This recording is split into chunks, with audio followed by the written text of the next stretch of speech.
It's back. Welcome to the Autodromo Jose Carlos Pace for round number 1 of the iRacing Road Pro Series. As all coverage today will be on RaceSpotTV, streaming live on iRacing Live. Qualifying action right there at the moment. 10 minutes remaining in this session. Only 3 laps available for the drivers this afternoon.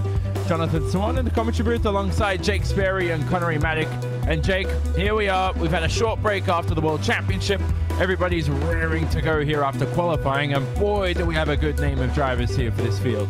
Oh, we certainly do. With 15 minutes and 3 laps of qualifying, it means everyone has an opportunity to set those big lap times before the start of a brand new road to the proverbial pro. And everyone, just a little bit of anticipation. Drivers returning after seasons out of the iRacing World Championship. New drivers coming up to the fold.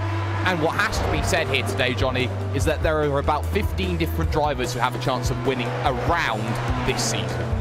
It's going to be chaotic in the first few laps here for the race later on, Connery, but we're in qualifying right now, and talk about the challenges for this session right now, because a lot of these drivers have a lot of nerves to prove. You know, some of them may not be used to the amount of big broadcasts they're currently being pitched to around the world. It's very nerve-wracking, especially for the young guns. Yeah, very, very nerve-wracking indeed. But remember, we've got young guns here that are very, very experienced. You've got the likes of Fredrik Rasmussen, Sebastian Job, and a couple of others as well. So I don't think they'll have too much of an issue with the big stage. But again, as you mentioned, there's some names that haven't been on these broadcasts that could have some names to be factored in right there. But qualifying, as it stands right now, Michael Dinkel, a 1:10.324, only a couple of hundredths of a second faster than Martin van Loozenhout. Of course, Loozenhout, very, very competent in the Formula Rounds, moving up to the Formula 1 car. Alex Simpson gets himself onto provisional front row, at least for this session. So we're currently on board with Fredrik Rasmussen, and he is heading towards turn number 4, the Interlagos section.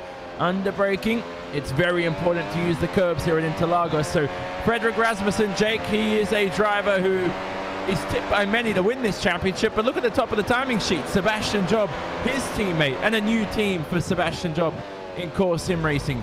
A more than experienced Michael Dinkel. His career best result in the World Championship is a 6th place finish, as well as Alex Simpson, Martin van Loozenhout. These are all former World Championship drivers at the top of the sheets, and that's what Fredrik Rasmussen's contending with. He is, but he is the Blancpain champion, the man who got 6 out of 6 pole positions that season, and arguably the man that sim racing knows is the next big darling moving forward. He has the same sort of hype around him as Job did 2 years ago. Drive to the line on his final lap, must set a time, and the answer is a 1:10 flat, and you bet it, Freddie does not go anywhere else but pole position, Johnny. Yep, that's clutch, and all Core Sim Racing front row at the moment. So Dinkel and Alex Simpson behind. It's Apex Racing UK 3rd, 4th, and 5th. Josh Rogers in 6th. We know how strong Josh Rogers is. Michael Partington as well with a 1:10.4. Now, is Josh Rogers Connery on the end of this lap? Let's have a look here as he's about to cross the line. Let's see what lap time, if any, he sets as the number 92, heads his way across the line. It's going to be a 1:10.6, and that's not going to be an improvement for Josh OK Rogers. And I think Michael Partington may also be on lap here. He's coming through turn number 5 up towards Ferradura now, the number 7 driver. He's been doing very, very well to try and get in the iRacing Grand Prix series that we used to cover on Sunday afternoons, looking to get himself into the big leagues. Yep, Partington. He's coming around the middle section of the racetrack, just trying to spot the braking zone. Such a tricky section this is at Interlagos. As he now hugs the inside of turn 12. Now on towards Yunsao. This is where you have to open up the corner. This is where the roll bar does all the work here, and he aborts the lap. So Michael Partington's qualifying session is done and dusted for round number 1. And you can see down the order as well. I just saw a name pop up the sheets. I'm not sure if you caught that, Jake. It was Riley Preston, right? Yep. Riley Preston into 6th position. Brilliant time. Brilliant time from the driver who's finished his lease with Orion and now fully with the Evolution Racing team, who is making some very good progress up through the field. But Looking further down, 3 drivers yet to set a time as far. Fernando Guerrero, a driver you've been looking at. And here's a driver I'm looking at, the number 9 of Dan Brewer. He's one of those drivers who is looking to try and make sure that everything is going to be going well for him. And it's a big move for Dan Brewer to go to Evolution Racing Team, moving away from Origin. And Dan Brewer, I've heard from team boss Brenton O'Brien, he's been struggling this week. Yep, Dan Brewer, who I've had many to race against. He clicks on DRS. He's a tough cookie to break, but does he break himself in qualifying? 14th. Decent result, respectable for Daniel Brewer, but he was pipped by, it looks like, Jorge Montañez, who jumps his way into the top 9, improves to a 1:10.643. Fernando Guerrero, he's coming towards the end of his lap here, and he's still got time. He's currently the only driver not to set a lap time, Fernando Guerrero, and he's racing the World Championship too. I think this is an out lap, Connery, so Fernando is going to set up a hot lap here, and as I said, he's got experience in the World Championship, and here he is now. He's left Positive Sim Racing. He's with Champs iRacing at the moment. New team, new face, and hopefully increased speed.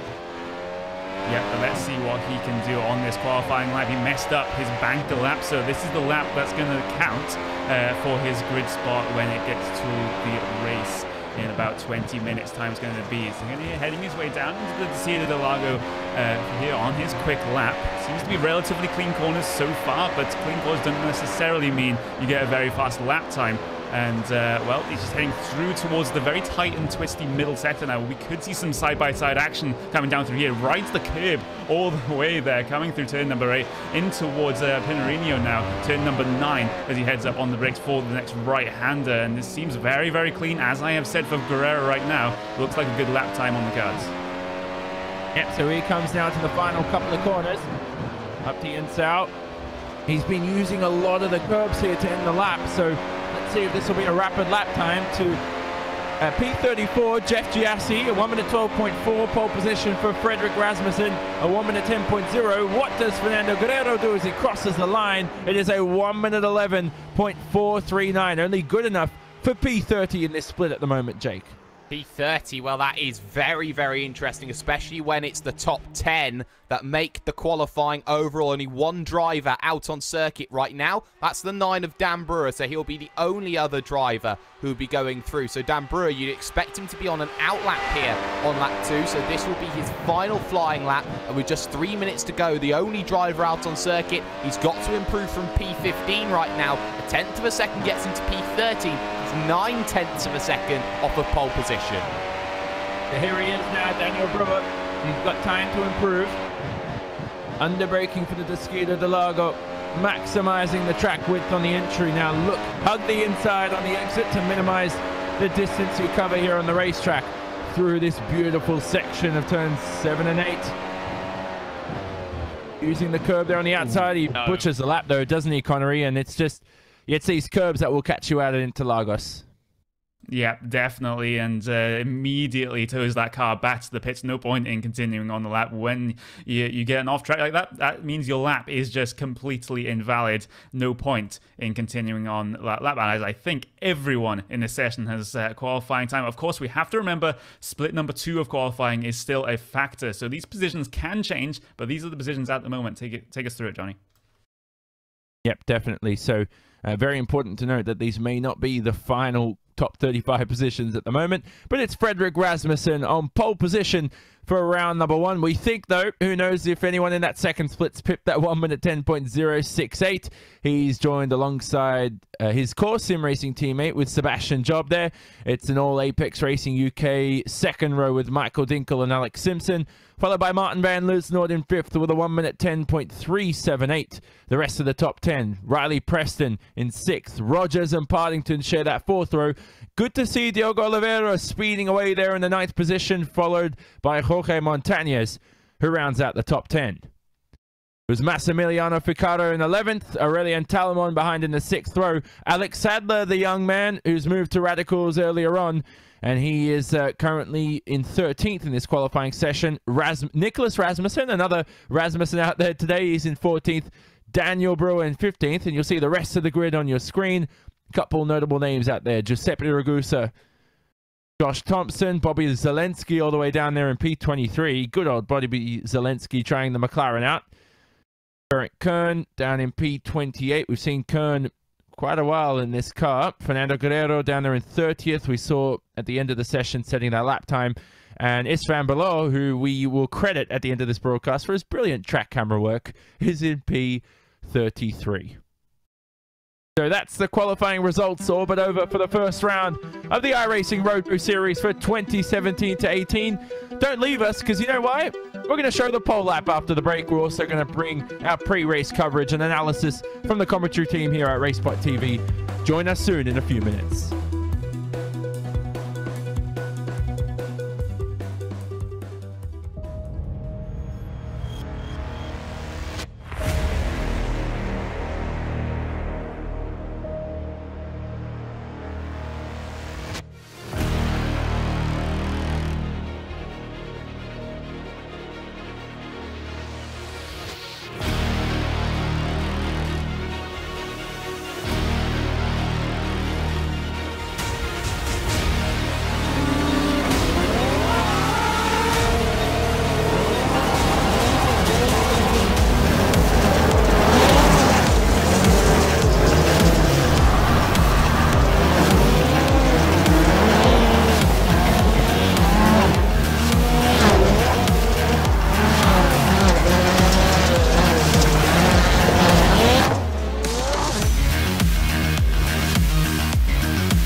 Welcome to post-qualifying coverage, as qualifying has been wrapped up for round number 1 of the iRacing Road Pro Series.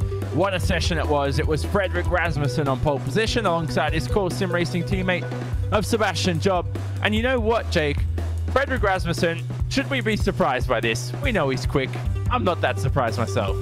Well, I had a look at Fredrik Rasmussen, the pace that he showed at Spa-Francorchamps in the iRacing Grand Prix Series about 4 months ago or so. And he beat Jamie Fluke by 0.3 of a second there, and that didn't surprise me at all.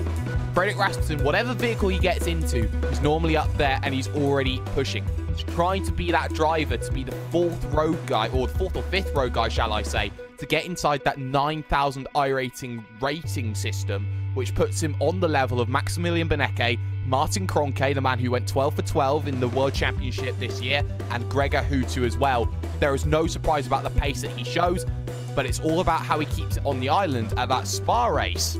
He very much found the barriers.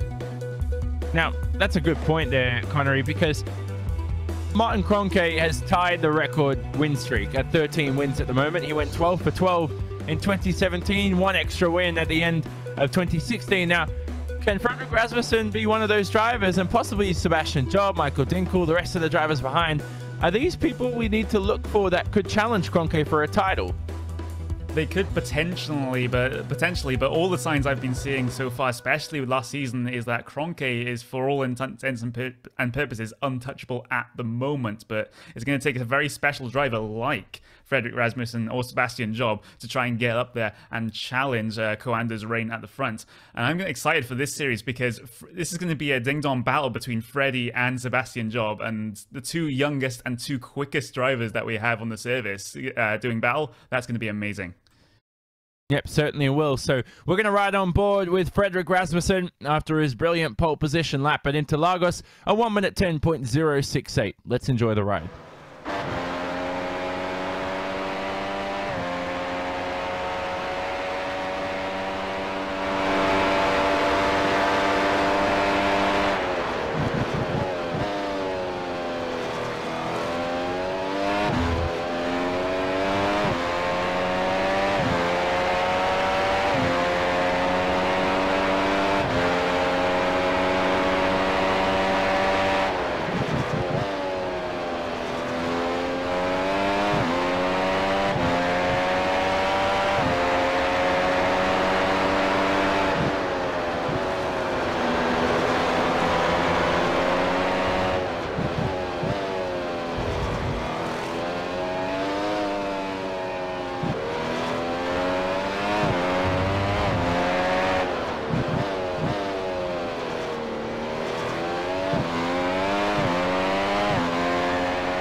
I mean, you talk about utter brilliance there, Jake. What a lap from Fredrik Rasmussen, just super smooth. The lap looked scruffy initially going into the center S, and I'm like, oh, is this pole position? But then one of the most beautiful laps you'll ever see from turn 4 onwards, just absolutely on it. And that's just, that's why he's a champion there in the Blancpain Endurance Series.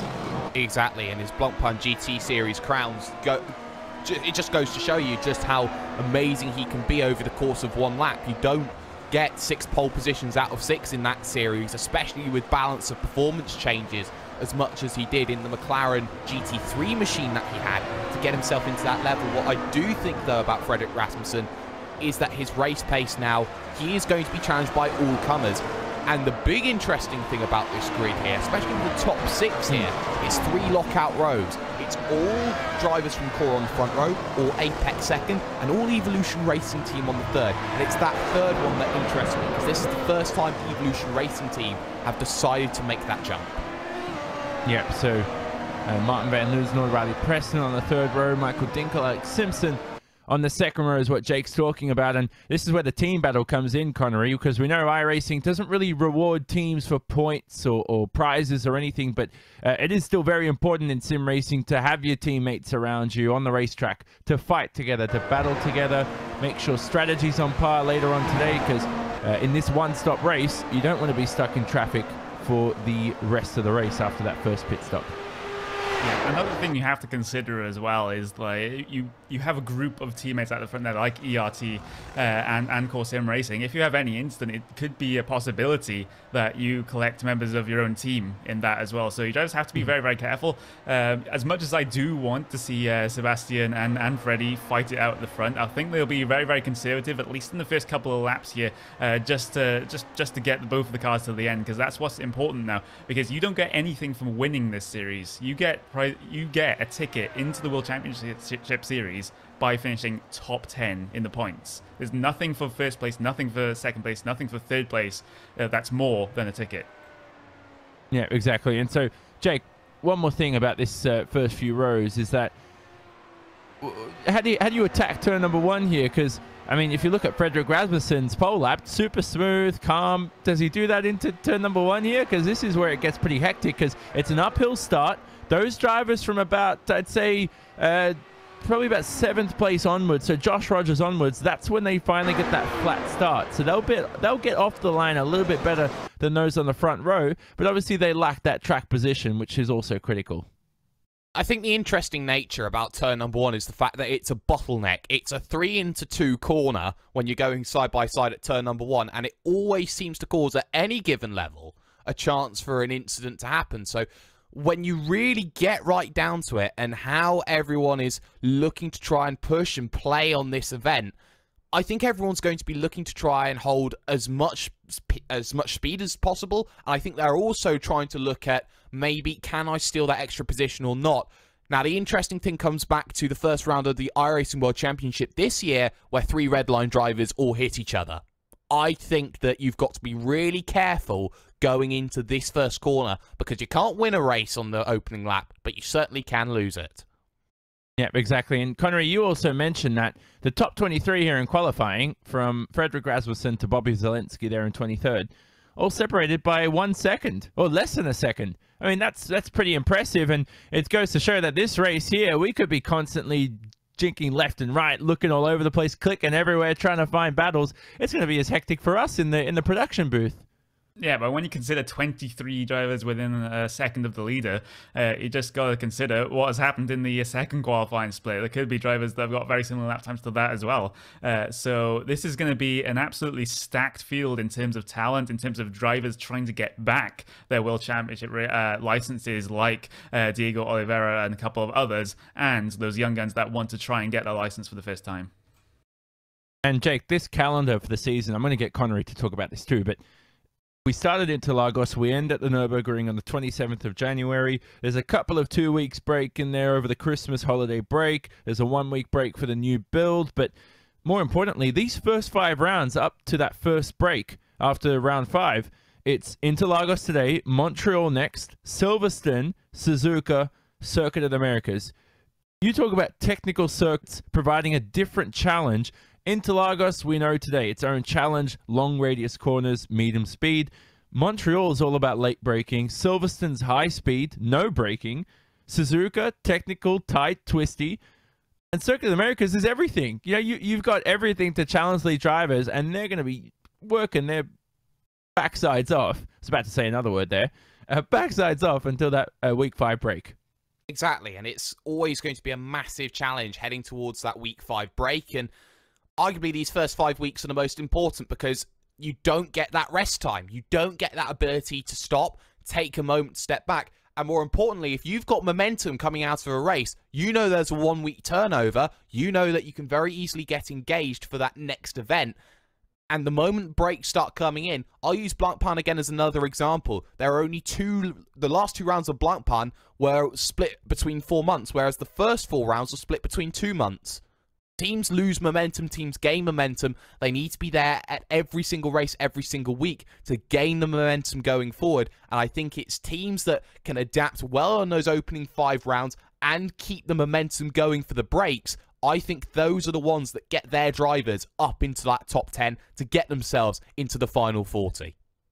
Yeah, very important as well for next season. And Connery, the rest of the calendar too. Monza, Spa, Imola, Indy, and the Nürburgring. This 10-round calendar, I think someone's just gone, you know what? Let's just pick the 10 circuits that would make like an all-star team in the NBA or something, and let's just put them into one Pro Series calendar. That's what they've done. It's such a great calendar coming up, and definitely looking forward to it. Yeah, it is an absolutely fantastic calendar. All of the iconic racetracks that iRacing has scanned, and it's absolutely brilliant to see. And a couple of things to note: we do have a new build that comes in the middle of the season, so there could be a couple of changes to the cars, a couple of changes to the track physics that could, fall in favor of a couple of drivers more than others, shall we say. You've also got that 2-week break after Monza as well, where you can just regain your composure if you're having a bad season and then come back strong for the final 4 rounds. But overall, I'm very excited for what the season could bring. And so last comments before we leave the event later for the race, actually. But Jake, is Rasmussen looking good for the win, or is Sebastian Job more than improved? Because remember, Sebastian Job's best result in the World Championship is a 2nd place finish, and so he's a driver who's been close to a win. Can he steal it from Frederick later on? Maybe even Michael Dinkel or Alex Simpson?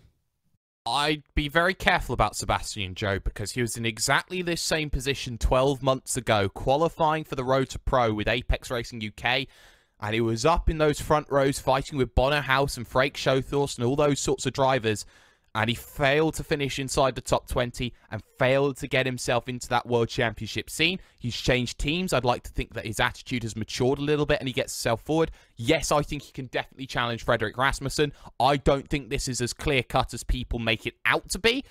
And let's go to World's Fastest Gamer, Showthorst versus De Corps. De Corps took it at turn 1, but Frake Showthorst took it back at turn number 4. It is not as simple as whoever gets to turn 1 wins today. Yeah, definitely. And Connery, we talk about strategy, 1 stop. Any other challenges these drivers need to face later on? Yeah, if the track temperature behaves itself, it is definitely just going to be a 1-stop. Yep. But we've heard a couple of murmurings that there might be a 2-stop on the cards if the track temperature is hot enough, because these tires, as we've heard, fall off a cliff if the track is hot. Yeah, exactly. I mean, 32-degree track temp for qualifying, 30-degree ambient, mostly cloudy skies, all simulated on iRacing with the McLaren MP430. You can jump in and get involved yourself. Visit iRacing.com, and for anything RaceSpotTV, visit RaceSpot.tv. We will take a break, and finally, the race. It's coming up next. We're all excited, and it's back for another season. The iRacing Road Pro Series. Don't leave us. Coverage coming up next, as we said.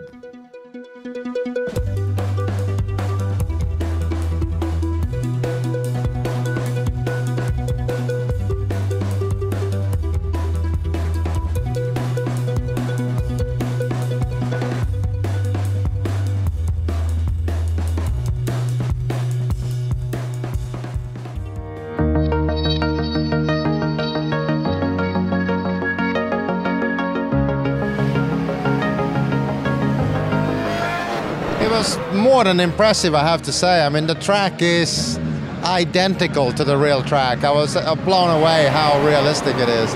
Every little bump, every little spray paint, everything is exactly like you were there at the track. It was a great experience. This is a warm-up lap now. Tires to get warmed up. The engine. Breathe a little bit here when you go through that little bump there. And then it's flat pretty much all the way through here, just about. Hard braking. This is the slowest part of the track. And then I've done, you know, I did many races in Formula 3, Formula 2. And then I did the very last race they did there in Group C in 1983 in the 956 Porsche. That's when Beloff got the lap record at the 6:11. I think I was second on the grid with the 6:14 or something, which was, I mean, those cars were awesome around there, of course, like any car is, you know, that speed. And this is the corner of all corners here, the Swedenkreuz. Flat all the way into it. And then trail brake all the way into the apex here. And then hard at it again, get good speed down the hill here. Mega fast down this hill here. Just jump from one apex to the next. Gotta be super precise here. I mean, it's almost exactly like the real thing. So, I mean, it is certainly realistic enough to get past the very, you know, a lot of the initial hurdles you have when you try to learn to drive a race car, you know. So, I mean, I think it's an excellent tool to learn how to race for sure, or learn to drive a car on a racetrack.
It's race time for the iRacing Road Pro Series as round number 1 is about to take place from Interlagos, the 4.3 kilometer, 2.7 mile anti-clockwise layout, 15 turns, 10 of those to the left, the other 5 to the right, and 71 laps of racing action coming up. 21 seconds, the pit stop lost time with a 45 meters of elevation change, around 325 kilometers an hour, the maximum top speeds, and a beautiful racing day here, Jake, with lots of new faces. It looks good out there for possibly a 2-stop strategy race. Yeah, it certainly does. 2 stops maybe on the card today. Few eyes to keep on lower down the field. Maybe Boris Spolstra may try and make his way through. A former Renault driver who did so well, won the championship there in spring. And also Bobby Zelensky, one of the 3 drivers to get oval 9K iRacing. He is definitely a driver to look out for. And Connery, turn number 1 and turn number 4, our best overtaking spots. DRS to help. We're about to go. Yeah, we are, and this is going to be very interesting coming down towards turn number 1 on the start. Center S is always very tricky in the amount of traffic that we'll have at the start of this race. Also important to get a good run out turn number 12 at the end of the lap to get that DRS pass down into 1.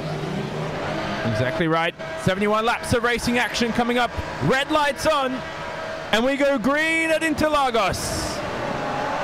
Dinkel got a good jump, but Rasmussen flies from pole position. It looks like Michael Dinkel's got ahead of Sebastian Job there, who's fighting with Alex Simpson into the center S as the rest of the cars file through behind. Riley Preston under battle there with leads like Josh Rogers around the outside as they all head towards turn number 4. Battle for the lead now as Michael Dinkel searches for the inside line. He's going to go for the outside, and Frederick Rasmussen leads into turn 4, Jake. Yes, he does, and a move just behind that as well. Wide move that makes it 3 wide, as I believe that was Van Loosenord trying to get through. Riley Preston gets past his teammate, and Alex Simpson shuffled back down the order in the middle of the pack, but trading 3 at the front, as it is very firmly going to be a core sim racing sandwich into the Pinarino for the very first time. Rasmussen trying to break away. We also had an incident at turn number 1 involving Zoran Jonjic and also the driver of Orientalmon. Yep, and Moritz Lochner now down in the middle of the pack, side by side with, it looks like Ricardo Orozco there around the outside. Oh, excuse me, that's Giuseppe Ragusa, who slots his way in front into P15. Battles throughout the order, Connery, but a very dramatic start there for a few drivers who are shuffling for position. Yeah, position gained by many drivers down the field. 4 positions for Moritz Lochner, 4 positions for Giuseppe Ragusa, 4 positions for Ricardo Orozco, as those drivers are having a very, very good start right now, as actually Ricardo Orozco can get challenged down into turn number 1 by Giuseppe Ragusa, heading himself down towards the inside line for the first apex. Does stick his car there, but will have to surrender the position just for the second apex, and does not get the run out of the corner. He makes contact with the with Moritz Lochner there, somehow keeps that one on the track. What? Yep, incredible save there. So that was Moritz Lochner in the Core Motorsports car. So 2 separate teams, Core Sim Racing and Core Motorsports are 2 different teams. You'll identify Core Motorsports with the purple and yellow livery. Orange for Core Sim Racing. Up ahead though, battles with Alex Sadler being very optimistic into turn number 6, Ferradura, as he tries to find a way past Nicholas Rasmussen. Earlier on, we had Jorge Montañez making his way past Diogo Oliveira. Those 2, Jake, staying slow and steady at the last bottom end of the top 10. Yes, they are, and that's the sort of positions they want to be scoring here. Bottom end of the top 10, they want to be scoring consistent points, but it's worth reminding people, even though you're not inside this top split, there may still be chances if you win the second split, you can get enough points to get top 10 related points that keep yourself going forward. I've kept my eye on Sebastian Job. He's been harassing Dinkel for the past lap or so. Looks to the inside at turn number 1, thinks about it, door left open, side by side to 2 at the center S. Curva de Sol around the outside of 2, down to the inside of 3. Sebastian Job, take your hat off to him. Brilliant stuff from Job, and look at Riley Preston behind, who started in 6th, leading the search for a podium position today and to reclaim his license for the 2018 iRacing World Championship Grand Prix Series. Rasmussen, though, has a lead of 1.3 seconds ahead of Sebastian Job, his teammate in 2nd. Michael Dinkel Preston behind, as we said. Martin Van Loosenord in 5th, the other Evolution Racing team car, followed by Alex Simpson, who's had a poor start. He drops down to the 6th position. Josh Rogers in 7th. The rest of the top 10, Michael Partington, Jorge Montañez, Diogo Oliveira there in the 10th position. A couple of good starts down the order too. Moritz Lochner from 20th to 15th. And no real DNFs at the moment. Everybody trundling away there, Connery, in a good way. Yep, very clean first lap, relatively speaking, as they head their way, the front of the field head their way to complete lap 3. And guess what? Fredrik Rasmussen already broken the DRS to P number 2, Sebastian Job. And now Job has to focus on trying to get away from the cars behind him, the likes of Dinkel, Preston, and Luzenoord right on his tail, all within that DRS zone as they head through the curve of this hole. Yep, and here's Josh Rogers, who's got Alex Simpson within his, within arm's length here. No, look at Alex Simpson, robust on the brakes, but he runs very deep into turn number 4. Rogers around the outside. Go for it, son. Almost there, Jake. He's going to be alongside Simpson going into Ferradura, and brilliant stuff there. Up and under. Does Simpson have the comeback? Here we go. Nice. Up ahead. Oh, spin up ahead as well. Another Apex car off. That looks like it was Dinkel. Oh, goodness me. Battles throughout the order here. Oh, unbelievable. And 2 incidents then in the space of a moment, because Rogers had to bail out of the corner, and behind him down to the inside now has a look is the driver of what is going to be Jorge Montañez, brand new to Positive Sim Racing, side by side with Partington of ERT, almost touched through that next left-hander into the corner of Jun Sao. It's left-hander behind Partington though is the helper Diogo Oliveira, who's also moved from Positive Sim Racing over towards ERT. Unbelievable scenes there. Michael Dinkel has damage to the front wing, but right now it's Sebastian Job second, Riley Preston third. Yeah, but it looked like Preston got unsettled on the curb and just couldn't get the car stopped in time. And Dinkel just wasn't expecting him there on the inside too, so... Montañez had to bail. He had to bail coming down into the center S's. Yeah, what's happened to Jorge Montañez? I saw him go down the timing screen. He's, I think, completely butchered his braking point. He's had to take to the runoff there, Connery. Definitely not what Jorge Montañez needs at the moment. He drops outside the top 10 into 16. Yeah, he was looking to go side by side with Michael Partington, but he just ran onto the grass with 2 of the right side tires. That just pulled him onto the outside of the track there, and has to take the grassy routes to try and get back on the track. We'll probably have a slowdown penalty because of that one now. And how far down the field has he fallen? He's currently behind Boris Spolzer. That's currently P number 16, I believe. So actually, Jorge Montañez in P number 16 right now. So that is how far he's fallen. He's 6 positions down on his qualifying. Yeah, so not good for Jorge Montañez, but that improves or promotes, Massimiliano Ficarra in the Movano Racing Team car into the top 10. He's followed by Nicholas Rasmussen and Alex Sadler, but it is still Rasmussen who has that clear advantage. He's broken the DRS zone from Sebastian Job, ahead by over a second. Riley Preston the same, but Riley Preston here, Jake, he's got Martin van Luzenoord, his teammate, right behind. This is probably the moment where they need to start working together, right? They don't want to let these core duo in front break away. No, they certainly don't. 1.6 seconds over the line between Preston and Job, so Riley Preston has some work to do to get himself back into play, and Martin van Luzenoord knows the game better than quite a few others. Of course, he tried to set up his own sim racing academy a few months ago. Now, what is interesting is the battle further down. Nicholas Rasmussen, no relation to Freddie, versus Alex Sadler in the 28 machine. Sadler looks to the inside. Not going to happen for him. Drivers with very low iRacing here, 27 and 28, the sort of drivers that will be there. And of course, with Michael Dinkel's front wing damage as well further up the field, he is going to be at the whim of other drivers. He's got teammate Simpson that he can let through, but Josh Rogers very, very close behind. Yeah, Connery, Michael Dinkel's damage, it looks absolutely horrid for him at the moment on lap 6 of 71, because he's right now got his teammate of Alex Simpson behind. He's trying to get a move on. Dinkel's got no speed now, and he's under attack from Simpson and Rogers, 2 very hungry competitors. Yeah, I don't think Alex Simpson will be an issue. Of course, Dinkel and Simpson part out of that Apex Racing UK team, so Simpson will get by relatively okay, but well, will he defend from Josh Rogers with the amount of front wing damage that he has? It will definitely be suffering in the middle sector here, coming up towards Ferradura, where it's a very downforce dependent going. He'll lose all speed coming through there as a result of the front wing damage, and just look how much time he's lost to Martin van Luzenoord already, at least a couple of seconds there. And a 2-stop's very optimistic, I think, in this car. So, you know, if you are considering it, maybe this is the right time for Dinkel to pull in just to repair that front wing damage, because, you know, if you're 1-stopping, he has to wait all the way until that pit window opens, which is around lap 29 of the event. And right now, he's going to lose so much time lap after lap. He's already 2 seconds behind Martin van Luzenoord. And Jake is just... For the Apex team now, the only thing stopping them is that they can't really engineer this overtake very well, because Joshua Rogers is right behind.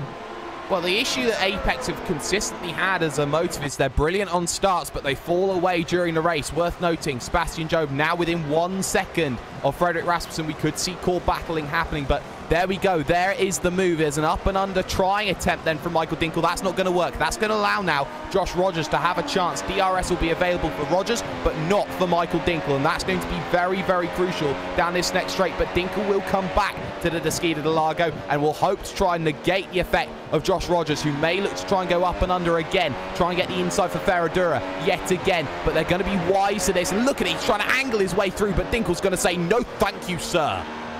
Oh, but he's got the cutback possibly. No, Dinkel, smart. And he protects the line there. So good stuff from Michael Dinkel. And I'll tell you what, though, that was very close to losing a position. Rogers, whoa, what a save there from Josh Rogers. He almost lost it there, Connery, at the exit of turn 9, and he just kept it together. The inexperience, he's very quick, but this McLaren is a tough car to drive. Yeah, fantastic reactions on car control to keep that car from pointing in the wrong directions. We did catch that one live. That was absolutely brilliant for Josh K. Rogers, but what is not so brilliant is, as a result of that, he's lost time to the 2 Apex Racing UK cars ahead of him. Luckily, he's still within the DRS zone. You see that rear wing flap wide open as they head down in towards turn number 1. 2 DRS zones on this racetrack, from the final corner all the way to turn number 1 and out of the Curva del Sol here on the run down in towards the Desquita de Lago. And let's just think about this for a second. If you go have a look at the lead, half a second here at the moment, Sebastian Job has reeled in his teammate in Frederick Rasmussen. Now, we know that when you're in a stint in the McLaren here, Jake, you like to split it into 3/3.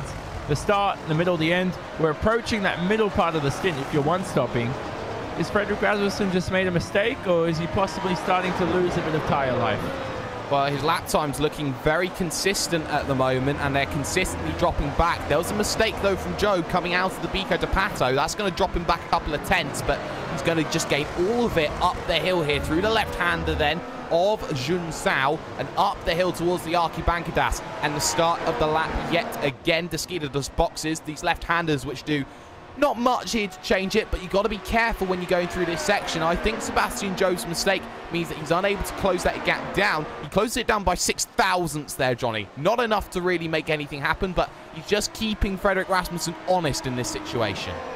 And he's going to chip away at it slowly, and he's got another 61 laps to do so as well. So definitely important. He's got DRS available, and that's also critical, Connery, because it just puts a bit of pressure on his teammate too. You don't want friendly fire. You just want to have a healthy competition between the two, because sim racing is very much a team sport.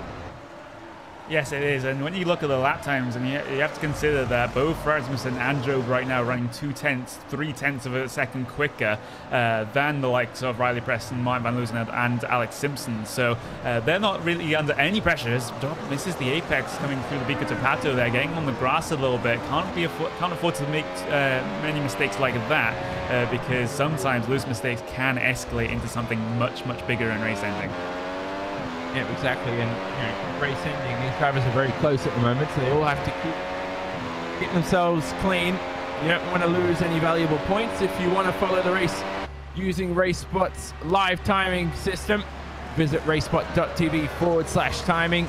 Keep the broadcast on too, obviously. You don't want to just watch data going across the screen, but you'll be able to just track how Sebastian Job's lap times are doing. Right now, we're 1 minute 13.342 if you check the live timing page. For Rasmussen, though, Jake, a 1 minute 13.486, and he's lost another 10th. I think Job with the DRS there, it's really starting to help. That's where there's no DRS or ERS train here to help Frederick Rasmussen defend. No, there isn't, and Frederick Rasmussen's a little bit newer to the vehicle in comparison to Job, so Sebastian Job will have a lot more experience he can count on, even though that they are relatively similar in terms of ages. Sebastian Job probably has 2 more years on Frederick Rasmussen in this vehicle, but that doesn't count for much when it comes to this battle right now. It's going to be about how Sebastian Job makes this move. He doesn't want to cause tensions in between the team if he starts making contact with Rasmussen in certain stages. Very good run off the exit there of Jun Sao. Run up to the start of this one on lap 11 to start lap 12 of this 71 lap event. And I have a feeling Sebastian Job may start thinking about making this move here. He closes the gap 3/10 2/10, looking for 1/10, too far back right now, but there's another DRS zone coming. Definitely, that was one of our best overtaking spots into turn 1, but he can back it up here as he'll flick on DRS as he approaches the markers. There we go, it's on for Sebastian Job. He's heading to turn 4 to the Desquita del Lago, the second best overtaking point on the circuit, and just not close enough there as he pedals away, right foot on the throttle. They go up the hill to turn 6, so right now it's just about keeping that pressure on his teammate, and a lead change could be inevitable at this stage. Sebastian Job has got the upper hand. Back down the order, Josh Rogers also trying to make his way past Michael Dinkel, who has that just absolute terrible front wing damage. I'm surprised Michael is still keeping within a second of his teammate Alex Simpson in front, but Josh Rogers cannot find any way past. And good to see as well, Connery, a man named Diogo Oliveira there in P8. He's still within 10 seconds of the win. Yep, Oliveira, of course, did compete in the iRacing World Championship Grand Prix Series, unfortunately, because he didn't finish inside the top 30 positions. As a result, he has Here comes Joe. Going to have to qualify for it. Actually, just Sebastian Job down towards the inside for the CNRSs. Will get that position complete. Maybe a little crossover for Rasmussen. Nope, he's going to have to stay behind, settle for P number 2 for the moment, but he will have DRS coming towards the Desquita del Lago. Yep, let's have a look at Frederick Rasmussen. He's going to claim the lead back here. Maybe up the inside, thinks better of it. So Sebastian Job snatches the lead on lap 13 of the event from teammate Frederick Rasmussen. And pole sitter Frederick Rasmussen, he finds his way in P2 for the first time this event. What a move there from Sebastian Job, Jake. It was inevitable. It was plain sailing, and that's what it had to be between two teammates. This is not Hamilton and Rosberg, no sirree. This is very much two teammates who know each other very well, know they don't want to jeopardize their own chance of getting into this championship, and know that they have to do a lot of work to get through. Train now really developing, though, behind Nicholas Rasmussen for position number 11. Sadler, Lohner, Orozco, Osgaard, Montañez, all there and all hoping to try and gain a position here or there. And this is what I like of Nicholas Rasmussen in the Gap SRT machine. He's probably one of the toughest drivers in the world right now in sim racing to get past. There's a reason why he is just an iron wall. Oh, he almost loses it at the exit of Yunsao. That's going to gift Alex Sadler P11 away as he heads away on this main straight. Rasmussen, don't forget, he will not have DRS to defend. That's going to be gifted to Alex Sadler once more. And he has to defend here from Moritz Lohner behind in the Core Motorsports car. Sadler gets twitchy under braking. He keeps it together though. Lohner and Rasmussen still alongside each other on the exit here of turn 3. Oh, goodness me.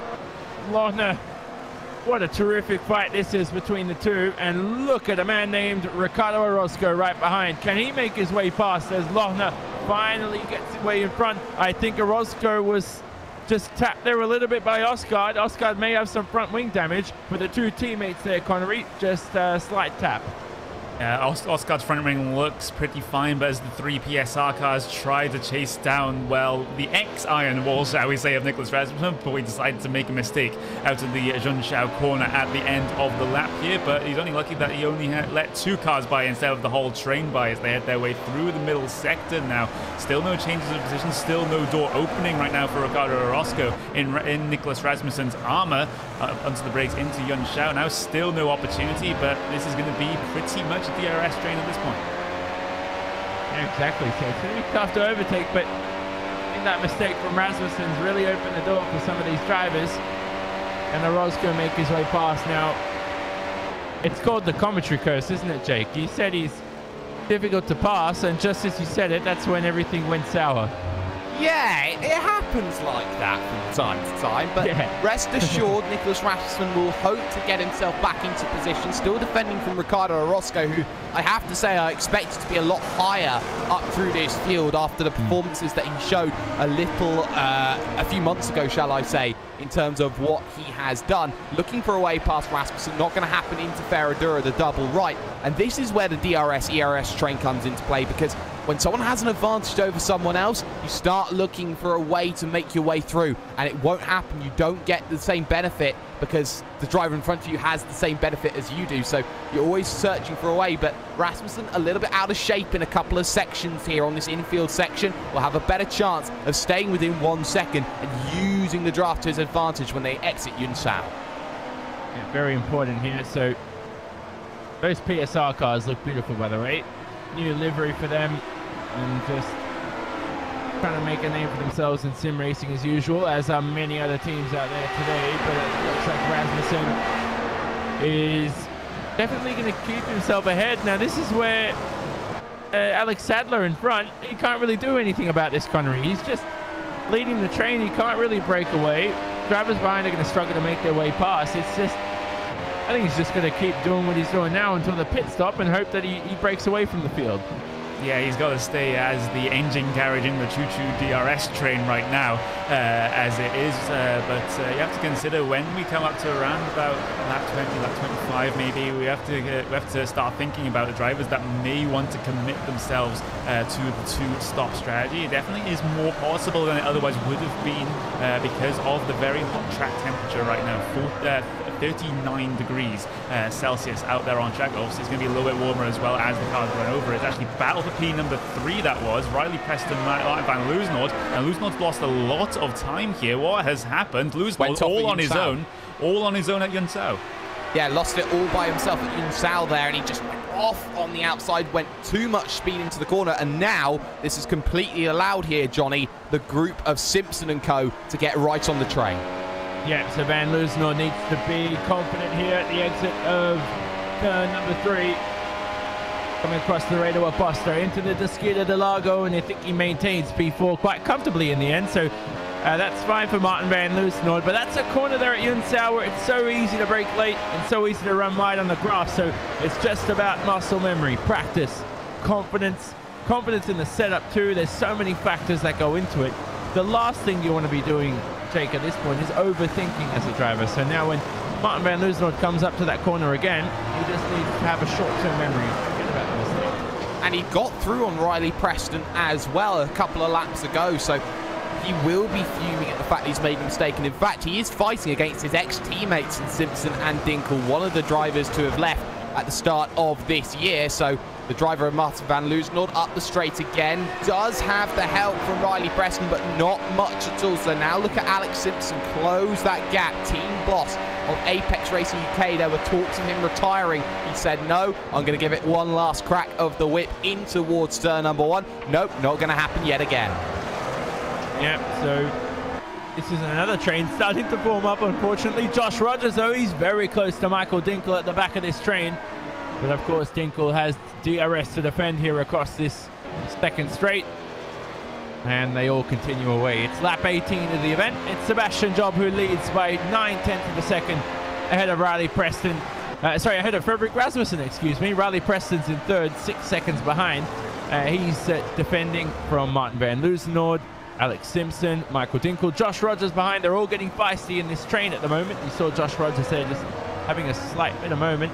Michael Partington, Diogo Oliveira, Massimiliano Ficarra rounding out the top 10. And we wait 5.5 seconds for Alex Sadler, and that second train will following later on. So these drivers now, Connery, the tyres are starting to wear out, lap times are getting slower, and this is where you may need to start thinking about a pit stop, as Josh Rogers also has a moment at the exit of Yunsao. So yeah, tyres starting to come off and starting to really challenge some of these young guns. Yeah, they really are, and we mentioned it beforehand, the hot track temperature is definitely punishing these tyres. As actually, there goes an Apex Racing UK car going wide there in San Reses. Alex Simpson also messes up the second part of the San Reses, a little bit of contact as well.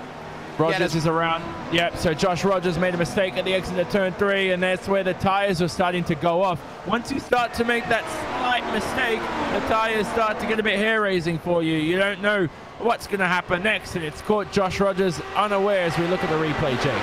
Yeah, and Josh Rogers just getting too greedy into turn number 2. The torque oversteer, just bringing that vehicle around. No chance of saving it after the mistakes he'd been making prior. And well, Alex Simpson just running a little, or Michael Dinkel even running, yes, Alex Simpson, sorry, running a little bit too deep in towards turn number 1. And just not being able to get the power down at turn number 2, pinching himself to the curb and not using all of the Apex as well. Very surprising for an Apex driver. Yep, and Nicholas Rasmussen defending from Tommy Osgaard. Rasmussen was trying to battle away with Ricardo Orozco. Look at Tommy Osgaard around the outside. What a move from Tommy, and he makes his way up into the 14th position. That is catching your opponents unaware. Rasmussen for so many corners was trying to make his way past Ricardo Orozco. And look at the teamwork there. The two PSR cars, Connery, brilliant stuff. Yeah, brilliant move from Tommy Ostergaard, the Norwegian driver, making his way around the outside there, and also more problems for Rasmussen right now. Jorge Montana is looking his way down the inside, so he's an absolute pack of PSR cars at the moment, and there's pretty much no way out for him at the moment. Montana is going to get the DRS here coming down towards Interlagos, but Rasmussen also has the DRS to defend with as well, as Montana looks for the inside line, still not going to get it, drags the brakes a little bit, but still no opportunity for him. There's Bobby Zelensky here as well that could have a say in this. He's up 5 positions on his qualifying time, running comfortably mid-pack. Yeah, so Bobby Zelensky in P22, he's joined the train. It's taken him quite a bit of time. We've just had our first retirement of the event. It was Matt Busser in P29 for the Radicals Online team, so not good for his start to his 2017 to 18 iRacing Road Pro Series campaign. And he is, well, I mean, good consistency though so far, Jake, from the field, but it's just unfortunate to finally see a driver retire. Yeah, Matt Buser, one of those oval drivers that everyone respects coming in, and having that retirement, he was running towards the back, so points were going to be minimum if things were going the way, and Sebastian Joe breaking DRS, that's always going to be very useful. Now Nicholas Rasmussen, on the other hand, going defensive against Jorge Montañez, going the long way round at 1, locks up a little bit, tries to up and under through 2 to get the run through 3, but just taking so much more apex speed. Nicholas Rasmussen, a chance to defend maybe towards Desquita del Lago. Turns 4 and 5. Zelensky waiting in the wings. Is it going to be a dive down to the inside? Thought about by Montañez, and puts himself out of position. Here comes Zelensky. Yeah, he's going to watch out for Bobby Zelensky, but I think he might have him covered. Poor exit, though, from Rasmussen. Here's Montañez up the inside. Whoa, that was close between the two. I swear I thought debris came up into the air. It may have been just some rubber from Nicholas Rasmussen's car, but that was close there. Just a very poor exit, wasn't it, Connery? Out of turn number 4 and 5. So Nicholas Rasmussen just... I'm lost for words on that. Yeah, he's not having a very great day at all, is Nicholas Rasmussen. The other Rasmussen, well, Fredrik Rasmussen, he's doing very, very well. But his doppelganger here, not too much, as he is in E number 15 right now, and risks losing more points to the likes of Jorge Montañez, as Montañez has another opportunity, has DRS. Rasmussen does not have DRS. Down onto the brakes, coming down into the center S's. Montañez on the inside line, and Rasmussen trying to hang it around the outside. In fact, does hang it around the outside, gets the second apex, but this still isn't over, Donny. Here they come once again. Round number 2. Here's Jorge Montañez. He has DRS though this time around. Rasmussen doesn't. Here they go alongside each other into turn 4. Rasmussen robust defending, and Montañez has to take off the racetrack, and now he's going to be under attack from Bobby Zelensky there right behind. So Bobby Zelensky just not clutch enough to make that move into turn 6 Ferradura. So Bobby Zelensky will not improve though. He did start back down in P22, so far he's having a good race, but he's going to chip away at it slowly. Now a couple of points to note. Sebastian Job has broken the DRS from Fredrik Rasmussen. He is not in DRS range. Another battle taking place as well. It's Alex Sadler who's been forced off the racetrack. Alex Sadler's been, I'm not sure who that was with. Lohner. But Alex Sadler, their big battle there with Moritz Lohner. And it wasn't contact. Oh, it was 2 into 1 on the exit. And I have to say there, I'm in the corner of Moritz Lohner on that one there, Johnny. It was a case of Sadler trying to hold the inside line as much as possible, but he moved a little bit in towards Moritz Lohner, took the contact, brought himself back into play again, and as such, he's now under immense pressure from Nicholas Rasmussen. How quickly it goes from defense to offense. Yep, you're right. So that's a tough one to judge there, but Lohner now under attack there. Tommy Oscar behind Alex Sadler, trying to make his way back up the order. Nicholas Rasmussen slots his way through. Montañez again off the racetrack for another lap around, and it's Mr. Bobby Zelensky who makes his way through to P16. So you keep pounding the rock, Connery, and you finally make your way through. Yeah, you do, and this has just mixed up this mid-pack a little bit as a result of that contact between Sadler and Lona, and Lona's currently in a PSR sandwich right now. Ricardo Roscoe ahead of him. Oscar looking for a way down the inside at the big Tapado, still not going to find the opportunity that he needs right now. Maybe coming into Yun Zhao, maybe coming down into turn number 1 with the help of the DRS and ERS that he has, but not a good exit for the Norwegian. He's just going to have to settle behind for now, because I think Lona will get the DRS off of Ricardo Orozco, if I'm not mistaken. Let's see if that DRS flap opens, and it does. So Lona's safe for now. Oscar may have a lunge here, but I think it's a little bit too far back. Yep, here's Alex Simpson. Goes for the inside. No spot there to make his way up into P4. So Van Loosenhoorn defending there very well. He has to look out for Michael Dinkel with that front wing damage. He's very quick here on lap 24 of the event. And we're also approaching that one-stop window on lap 29 of the event, Jay. Yeah, we do. We've lost Boris Spolstra with an incident. Don't know where, don't know why. Connery will have more on that in a little bit. But pit stop window, yes, definitely wide open. Definitely about trying to make things happen. And if you're stuck in a train, now's the time you do it. Drivers at the front will go as long as they possibly can before they just cover everybody else when it comes towards the stop. Van Loosenhoorn still, though, under pressure from the driver of Alex Simpson, and Michael Dinkel just sitting there, catbird seat, knowing he's got the damage, just using the draft to keep himself going forward in this event. And, well, Alex Simpson maybe just a little bit too far back this time, and I'm surprised to see Dinkel not in yet at this stage. Lap 25 of 71. Yeah, and Connery, we saw what happened there to Boris Spolstra. It looked like maybe he exceeded the incident limit because yeah, just went straight off the racetrack at turn number 1, and he's out of the event now. Yeah, he would have gotten 4 points from hitting the car ahead of him as Dan Brewer's actually Alex Simpson down the inside at the Interlagos of Martin Van Loosenhoorn. Also Michael Dinkel also looking for that position. There's a huge twitch for Loosenhoorn on the run up towards Ferradura. Here comes Dinkel down the inside, but the door gets shut in his face. Oh, he had half a car width there of space. That's all he needed to keep it together, Martin Van Loosenhoorn. He's now in an Apex Racing UK sandwich with the experienced Alex Simpson in front, the now experienced Michael Dinkel behind. Dinkel up the inside into turn 11. Whoa, that was close. And they're going to head towards 12 and form up once again. So Dinkel there, he's definitely looking more feisty than I've seen him in the past, Jake. A more improved Michael Dinkel after a long hiatus from the World Championship. Here he goes, another shot at P5. If I was Loosenhoorn, I'd dive down onto the lane right about now. He's looking very twitchy. The tyres aren't looking very good. And ERT, maybe that inexperience coming into play. Here comes Dinkel thinking about the inside at 1. The room has to be given by Martin Van Loosenhoorn. He will get the better run, though, through turn number 2. But around the outside, the long turn 3, all Dinkels. No chance for you, Martin Van Loosenhoorn. And back down to position number 6 for the Dutch driver. And that will be so frustrating. Yeah, unfortunately not good enough for him. Alex Sadler, though, off the racetrack again. And he's almost caught Bobby Zelensky on the exit. Montañez here around the outside. Jorge Montañez has been in every fight possible as Sadler starts weaving across this second straight. Under braking, contact between the two. Whoa, man, Alex Sadler's looking a bit unsettled there, Connery. And this is where composure comes into play. Is he going to maintain his line into 6? He sure does there as he turns in on Jorge Montañez. Zelensky now up the inside. When is this battle going to end? Bobby Zelensky optimistic, but he keeps it together. Good stuff from Bobby Zelensky, and Montañez in the end becomes worse off. That was just a lesson in watching and waiting for Bobby Zelensky, and the opportunity did arise, and he took it with both hands and gets himself that position back over Jorge Montañez as Montañez was trying to fight with Sadler as they head into Yun Zhao now for the 26th time of 71. There's actually Montañez around. Yep, he's off. Jorge Montañez, it was inevitable.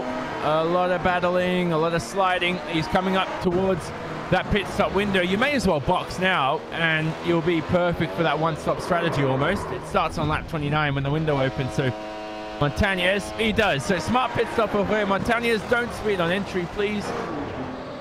I think he got there, Jake. Just enough. So Jorge Montañez will make his pit stop. Now, we talked about 2 stops. That was never going to happen. It's the McLaren. It's always a one-stop race.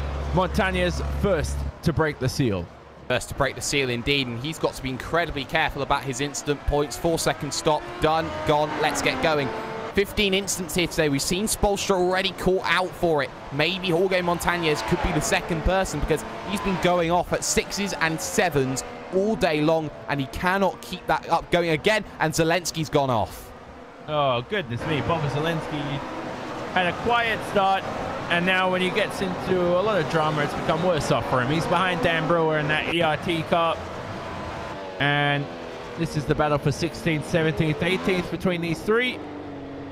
I remember a couple of years ago I was battling with Dan Brewer, and we had a collision at Monza. It was my fault, but I apologized so he wouldn't protest me, and then in the end he said, I accept your apology, but I'm going to protest you because I need some points.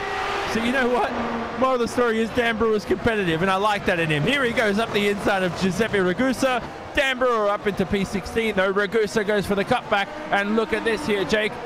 Three-way battle for P16. Three-way battle, and Zelensky looking to take the double. He thinks about going to the inside. They all do. They all move to the outside. Zelensky nowhere to go. He's boxed out of it completely. Ragusa in the Movano machine tries to go around the outside. That's not going to work. Zelensky thinks about it. No, not going to be an opportunity. Maybe up into Ferradura. Thought about the inside again, but is stuck on the outside at the double apex right, and he's going to need a good run off the exit. Not going to happen then in towards turn number 8. He's got to set it up a little bit later on in the lap. So the positions here, starting to think about it, pit stops. We're thinking now maybe lap 30 may be the time that everyone decides to jump, and lap traffic effectively becoming a process already with the driver of Jeff Gyasi right now. The final driver running here in this 27 car field now, it has to be classed as, and Riley Preston soon approaching. Yeah, exactly. So what's going to happen is, I mean, the leaders have to wait for the mid-pack to pit, because right now, as Moritz Lohner enters the pit lane, as Connery says, pit lane lost time around 21 to 25 seconds. So the leaders at the moment, there's a gap between Ficarra and Orozco for Sebastian Job. Ficarra's 20 seconds behind, Orozco's 26 seconds behind, so he could pit now, but normally the leaders are strong on their tires too, and they don't need to pit early. As Moritz Lohner out and away, quick pit stop. Zoran Jonic also entered the box there.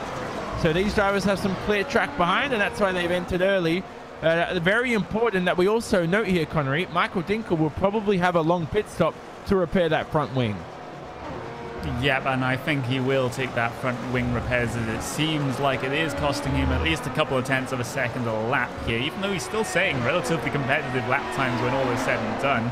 Ashley set almost the same lap time as Sebastian Job that last time by, but so he's doing very, very well considering that damage. Just got to think, if he didn't have that damage, what kind of lap times would Michael Dinkel be capable of? Exactly. So Dinkel, career best result in the World Championship of 6th place, and he was on hiatus, playing tennis, doing whatever he does. I don't know what he does. I think he just plays tennis. And goes to work, and now he's back as Ricardo Orozco enters the pit lane. So Dinkel there, he's actually keeping his team boss a bit unsettled there, and Orozco missed his box there, Jake, and it's cost him quite a bit of time. About a very long pit stop for Orozco, finally out in the way after 11-12 seconds. Front wing needed to be changed as well for him. Orientalmont in, Giuseppe Ragusa in. So the back of the pack then deciding to come in around this lap 30 mark, thinking about it, hoping that they can get themselves an advantage on the tyres in the early stages, coming out of the box to get themselves as much as they can for that second part of the stint. But they know they'll cost their tyres later on in this. But of course, fuel's lighter in these stages, so they're easier on the tyres. This is about the start of the window where everyone's expecting moves to be done. Yep, so Takana Suzuki in P22, he's behind Orozco now, as Ricardo Orozco, after that very, very long pit stop, is in P21. But the leaders, nobody's pounced at the moment. They all continue away on this lap. Just having a look at the rest of the drivers currently.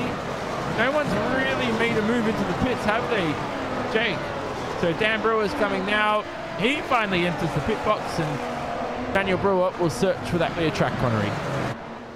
Yeah, he will, and everyone basically committing to this one-stop strategy. We did hear from a reliable source, shall we say, that two-stop might be on the cards, but it seems like the drivers do disagree. It's side-by-side between Orozco and another driver there of an Eric Andre, the real championship racing driver. And Ricardo Orozco is just going to head his way through, because I don't think Eric Andre has come down on towards the lane just yet. Fernando Guerrero heading his way on towards the lane as well.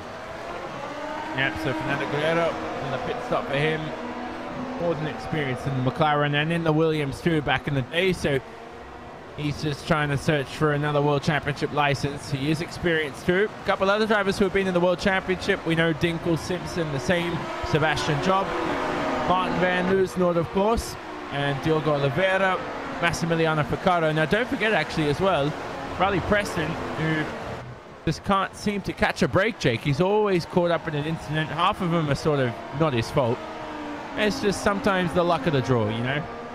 It sometimes is, and he's had a very, very bad 2017 even, shall I say. And of course, that also culminated in, I think it was with Peter Berryman, I think he had one of the scariest incidents at Interlagos at round 1, where he was violently flipped up over his roof and managed to hold it together, but was out of the event. But he lost half a second on that last lap, allowing the train of Simpson and Dinkel to come back in. And it's almost like you have to play the Jaws theme with Apex at the moment.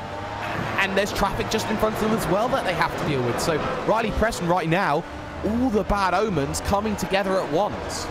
Yeah, the EIT cars didn't look good towards the end of the stint. So that's something to look out for come the end of the race after they make their pit stop. Do they handle the Pirelli tyres well and the 700 kilograms of the McLaren MP430 at the end of the stint? Very important to look out for.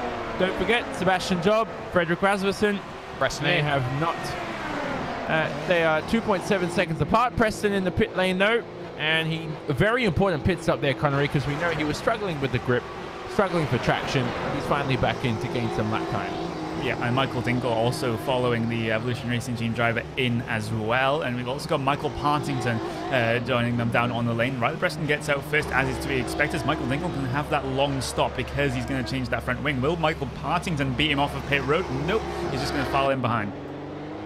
Yep, so Partington, he's very close though here to Michael Dinkel. Diogo Oliveira could split the two here. This is very important for Diogo. He does.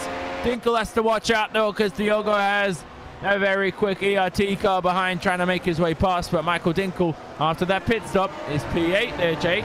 And it's damage limitation really for Michael.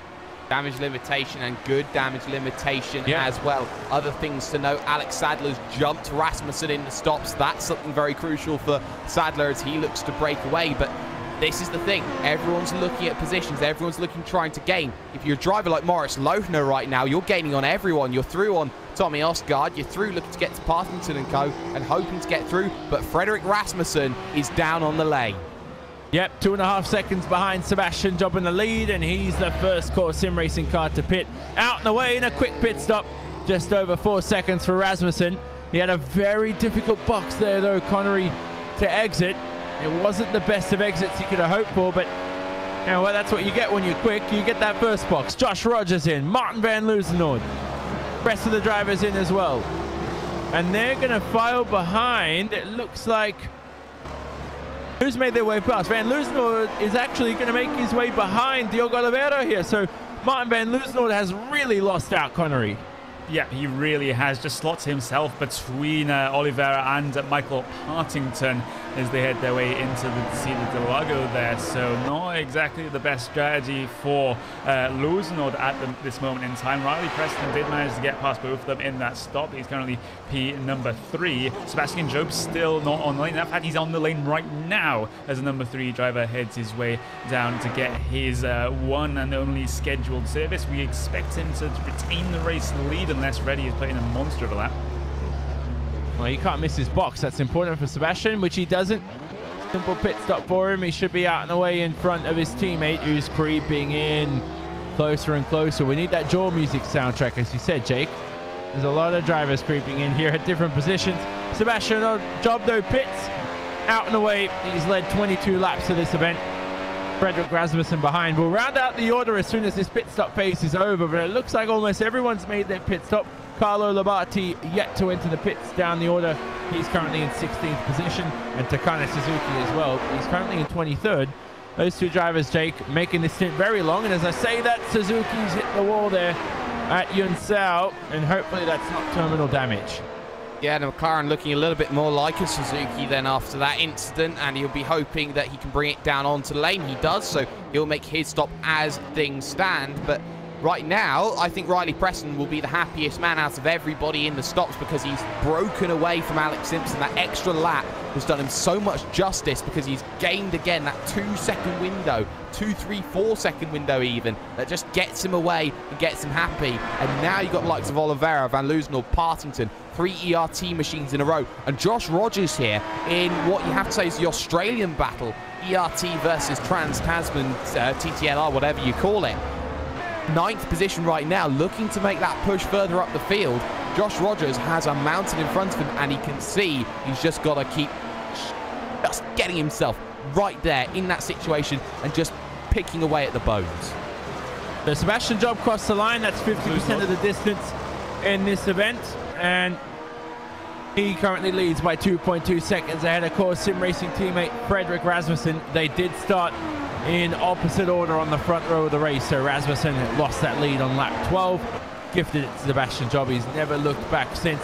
Martin Van Loosenhoorn made his way past Diogo Oliveira. In the meantime, they're in 6th position, Martin Van Loosenhoorn. Behind Riley Preston in 3rd, 8.8 seconds behind. He's had a solid race after starting this race from 6th on the grid, and he is just trying to find his way into the World Championship for 2018. He's doing the right thing at the moment. He's ahead of 2 Apex cars, of Alex Simpson and Michael Dinkel. Those two are also trying to return to the World Championship. Martin Van Loosenhoorn, we just spoke about, currently in the 6th position, very close to both Apex cars, but he's under attack from Diogo Oliveira, who's currently in 7th, within a second of Martin Van Loosenhoorn. Rounding out the top 10, Michael Partington, Josh Rogers. They're also in a quite nifty scrap at the moment. They're in P8 and P9. Massimiliano Picardo. Oh, let me say that again. Massimiliano Picardo, much better. He's been in P10 for most of the event after qualifying 11th. He rounds out the top 10. Down the order, Lochner, Osgaard, Sadler, Rasmussen, Orozco is our top 15. Dan Brewer, Giuseppe Ragusa, Bobby Zelensky, Zoran Jonic, and Jorge Montañez find their way in our top 20. Now, Jorge, remember, started this race from 10th. He had a spin here and there, a couple of moments, and he's all the way down the order. Fernando Guerrero, Aurelian Talamon, quiet races for those two. They're in 21st and 22nd. The rest of the field still remaining. Enric Andre, Carlo Labatti, Istvan Below, Takani Suzuki, and Jeff Giassi. 2 retirements, Boris Spolstra and Matt Busser. But the rest of the field, very impressive here for the first round of the iRacing Road Pro Series. You're watching on RaceSpotTV and iRacing Live. Jonathan Simon in the commentary booth alongside Jake Sperry, Connery Maddock, Hugo Luis behind the scenes in production. And Jake, this is the 2nd stint of the race, and I'm really concerned just to see how the Apex Racing U cars travel along in this stint. Now, that's going to be the interesting factor. 1:12.8 from Alex Simpson that last time by. That was the second quickest lap he's done. He did a 1:12.6 the lap for that. So Alex Simpson has a good turn of pace against Riley Preston, 1:13 flat. So he is just starting to bring that gap right back down in exactly what he needs to do in this situation. And in fact, that was the fastest lap of the day that we have just seen from that driver of Alex Simpson. So to say that you're worried, if he's got the fastest lap of the race, I think there's no worry needed. Yeah, exactly. So that proved me wrong. That's more than enough than what he needs. But look at this scrap here, Connery. Diogo Oliveira, P7. Michael Partington behind in the ERT car. And what about Josh Rogers? He's currently in P9. And Josh Rogers, always quick, always fast. What can he do now? Let's have a look. Let's see what he can do. But if you're Josh Rogers right now, P number 9, not really the plan, especially when you qualify P number 7 and your practice times were looking very, very good as well. A little bit of a twitch from Michael Partington coming off the underside corner, but it doesn't lose him all that much momentum on the run down towards turn number 1. And you've also got to consider that Partington's on 1 lap all the tires, Oliveira's on 2 lap all the tires. Actually down the inside goes Partington from a long way back there on Diogo Oliveira, gets the position coming through San Reses, but the thing is, now Oliveira has to deal with Joshua Rogers now coming through the Curva del Sol. Joshua Rogers will get DRS, and Oliveira actually just completely stalls in the middle of the straight there. Maybe an ERS issue for him, but Joshua Rogers makes his way by. Double whammy for Diogo Oliveira. He finds his way into P9. Experience did nothing for him there, as the two young guns of Michael Partington and Josh Rogers make their way past. Mike Partington, who I've known for many years. He's very quick. He started off in different platforms of simulators, Jake. He's made his way to iRacing. He's here to showcase his talent. He's doing quite an impressive job here on his debut race for the Pro Series.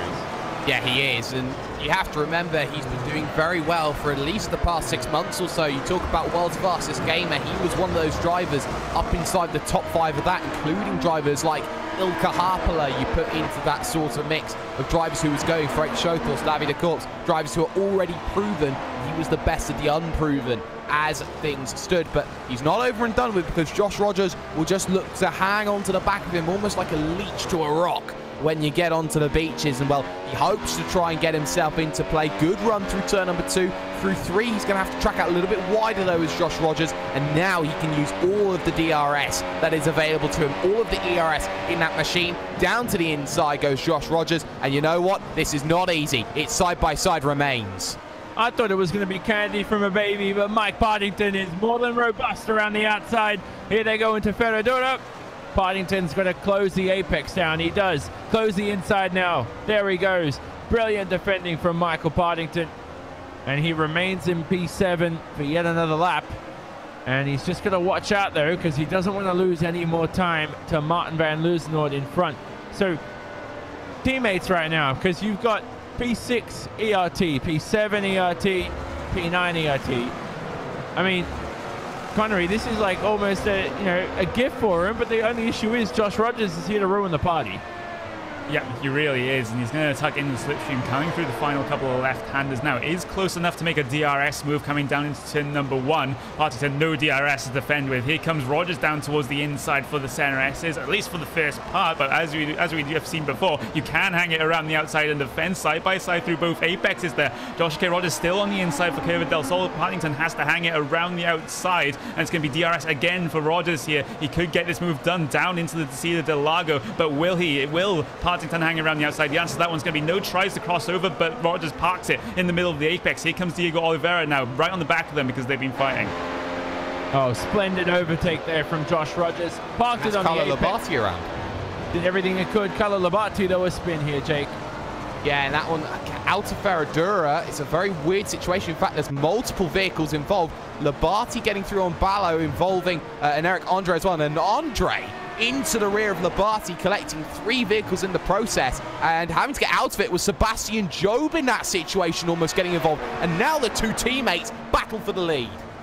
Oh, here they go. So Sebastian Job's lost a lot of time, and Frederick Rasmussen could snatch the lead here. So in that whole incident, Sebastian Job took to the outside of the racetrack there at Ferradura, and now it could cost him a race victory, possibly. He's really got to defend hard here as they head into turn 4, the Descida del Lago. Rasmussen only a few tenths behind. Not enough, though, to make a move. And the 2 core sim racing cars need to make sure that they keep both cars in a straight line. They don't take each other out. And one of these 2 core cars will hopefully win the race here, Connery. Yeah, one of these 2, unless something completely, absolutely horrendous happens to both of these cars as they fight for the lead. Because of that reason, I don't think they're going to fight too hard for it in terms of leaving space for the other driver. As, yeah, we're going to go for an onboard with Freddie Rasmussen. Let's have a look at Freddie Rasmussen. So he's just... he's going to flick on DRS, hopefully, obviously. Here he goes now. DRS is open around this zone, so he's going to increase his top speed up to 335 kilometers an hour for the core sim racing car, but not enough to make his way past Sebastian Job. Let's have a look, and let's ride on board with Frederick Rasmussen for a few more corners. Let's see if we can reel in the lead.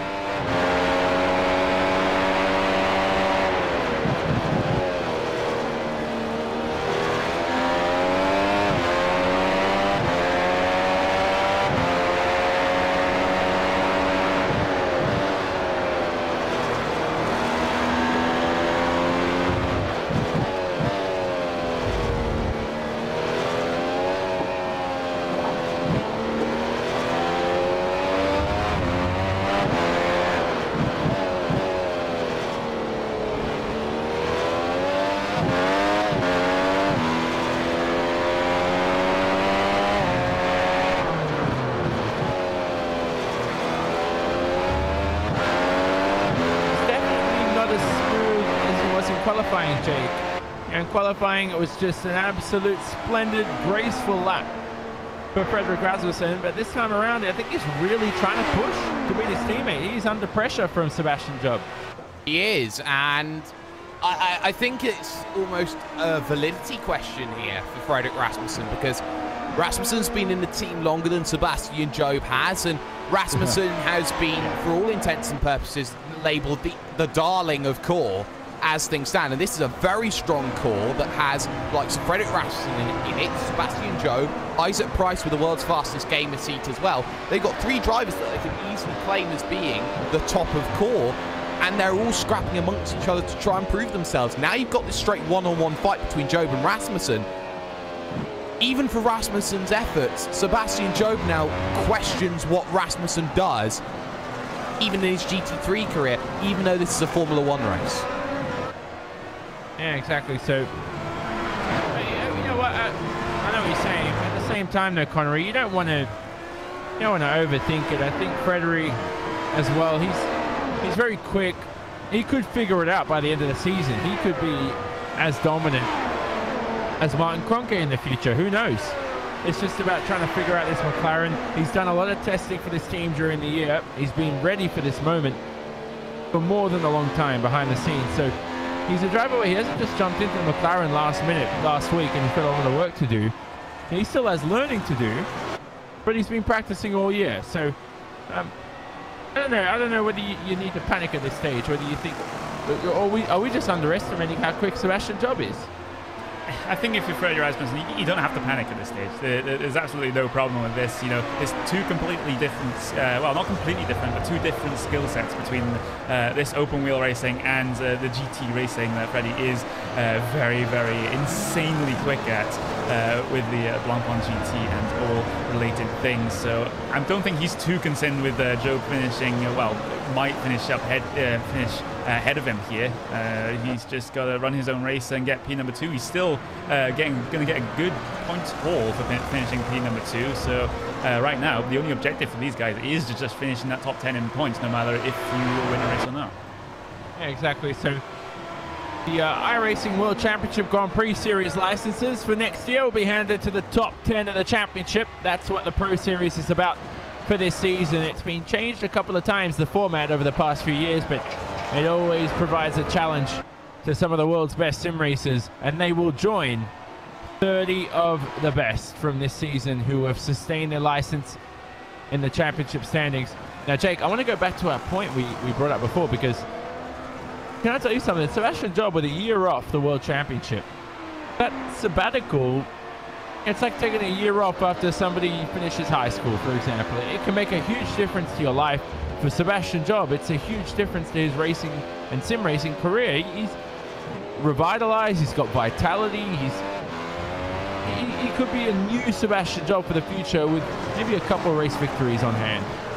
Yeah, it certainly could be, and it seems that he has settled very well into a close-knit group of friends, and I think that's what core sim racing does better than a lot of other teams, in my opinion. I think that they really do make that happen very, very well, is that if you are with us, you're in our little part of the club. That's why you get things like Secret popping up here and there. You keep hearing about it all the time, even though most people don't really know what that's all about. But right now, I keep my eye on Fredrik Rasmussen, because he has been closing that gap in little by little by little, and just trying to work Sebastian Job right now, trying to pressure him into a mistake, trying to force him off the road a little bit without trying to get side by side. Mind games coming into play on lap 47. Oh, possibly. So there's still many laps to go in this event, obviously. We're still waiting for a possible lead change again. I mean, Rasmussen hasn't led the event since lap 12. Sebastian Job's led the other 34 laps, and he could be on to lead a 35th at the moment on lap 47 of the event. Behind Riley Preston's 10 seconds behind, so Preston's been dropped off by the pair. Alex Simpson in 4th, followed by Michael Dinkel rounding out the top 5. Then it's Van Loosenhoorn, Rogers, Partington, Oliveira, and Massimiliano Ficcardo, as we have a nice scrap going on here between Jeff Giassi and Carlo Labate.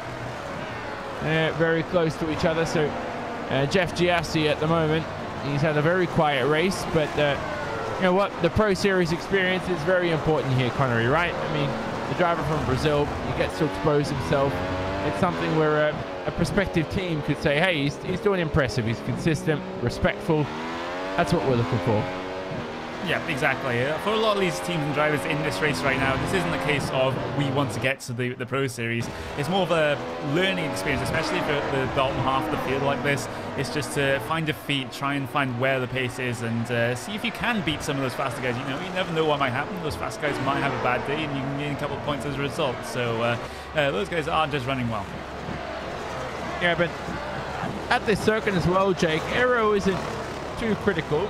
But some drivers will take a few degrees off the wing for sort of that lower angle on the straight to help the overtaking. You can still achieve the same lap times, so that makes sense. Whereas some drivers go for the high downforce setup and maybe don't get enough speed on the straight, and they could find themselves in some trains. So depending on core now, if Job and Rasmussen are maybe going on two separate paths in terms of setup, that can also come into play. I mean, Rasmussen reaches up to about 336 kilometers an hour, plenty of top speed. He's almost up to 338 last time around, so plenty of usage of the energy recovery system too.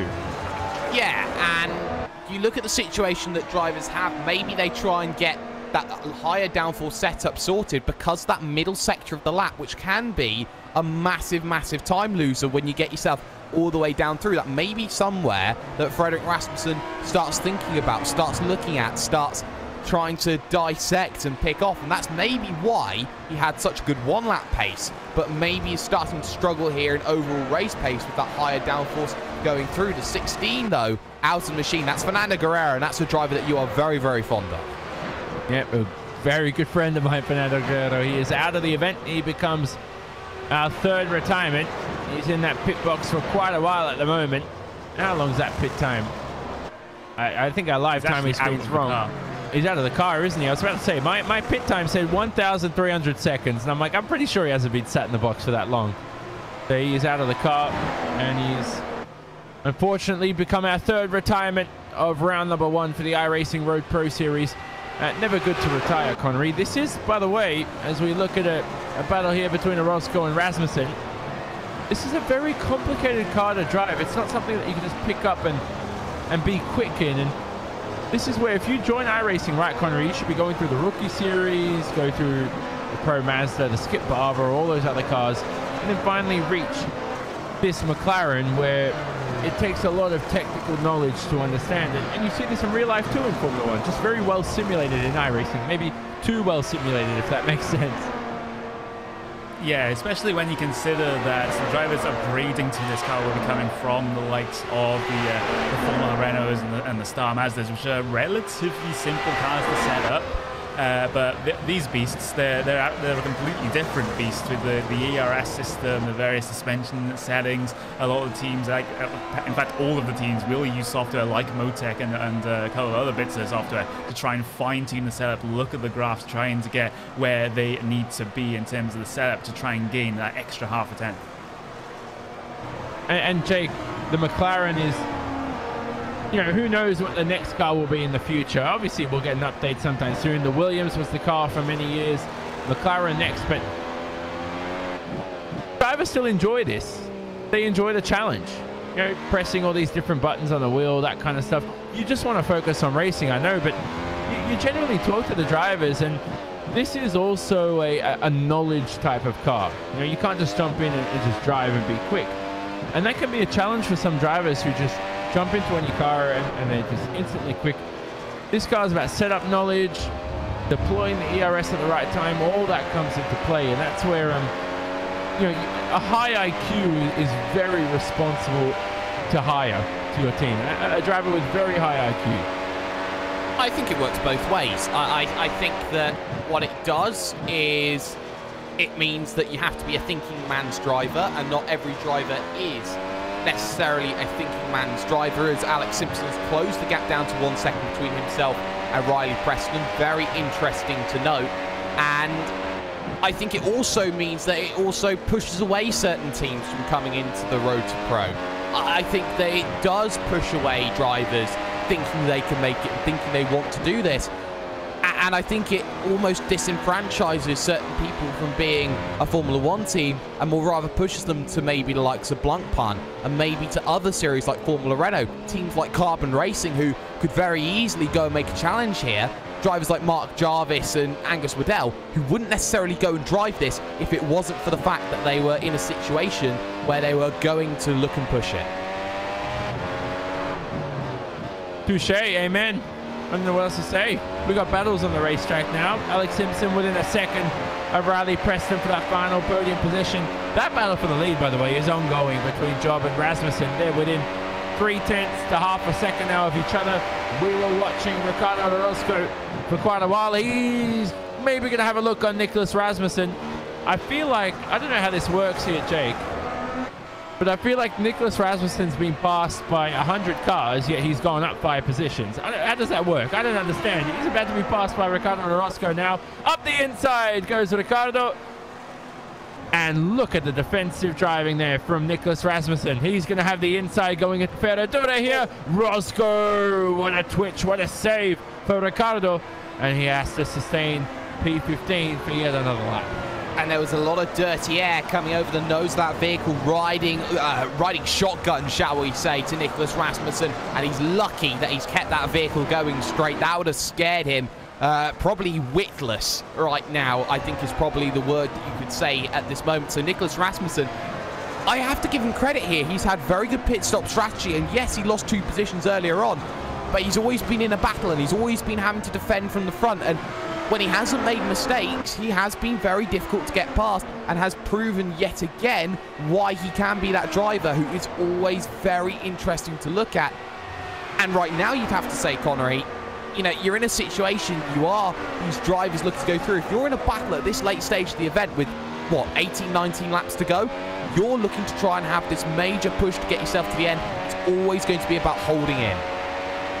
Yep, exactly. But Rasmussen and Orozco right now battling for P number 14, which isn't really going to do it in terms of points to get themselves inside the top 10 at the end of this season. Need to be doing a little bit better than this for both drivers. I know both of them are capable of getting themselves inside that top 10, but here at Interlagos, just currently not happening for them.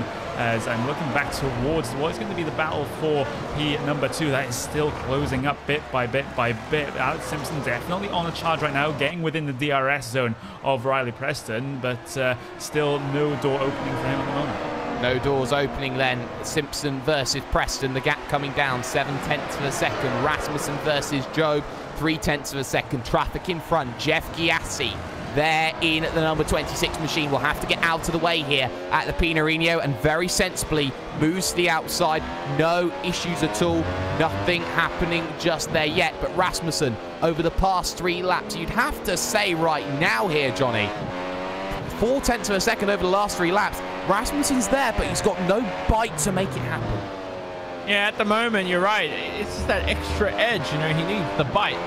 It's very well worded there, because the little oomph, the little dose of nasty he doesn't have right now, he's going to have to maybe maintain P2 for the rest of this race, because I just don't think he's got it. Prove me wrong, Fred, because at the moment through turn number 1 and 2, he's been this close lap after lap, but he just can't find a way past. He'll flick on DRS here on the Reto Aposta, but he's just too far behind. I mean, 3/10, 2/10. He has to, I mean, the middle sector is very difficult to overtake in here, Connery, too. It's not easy unless the driver in front makes a mistake. And these 2 guys are some of the world's best. Making a mistake in sim racing is a way of the past.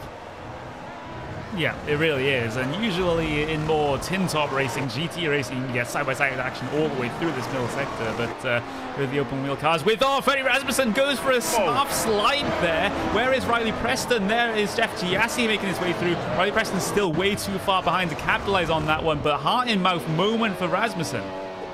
Yeah, let's have a look at the replay. So Rasmussen just lost it on the exit, applying the throttle with the right foot, and he's very smart to just slam on the brakes and not cause any 360-degree spin. So Rasmussen now has to be very cautious, Jake, because we know what happens when you have those mini slides. The tires get worse and worse. They start to heat up and the grip starts to deplete.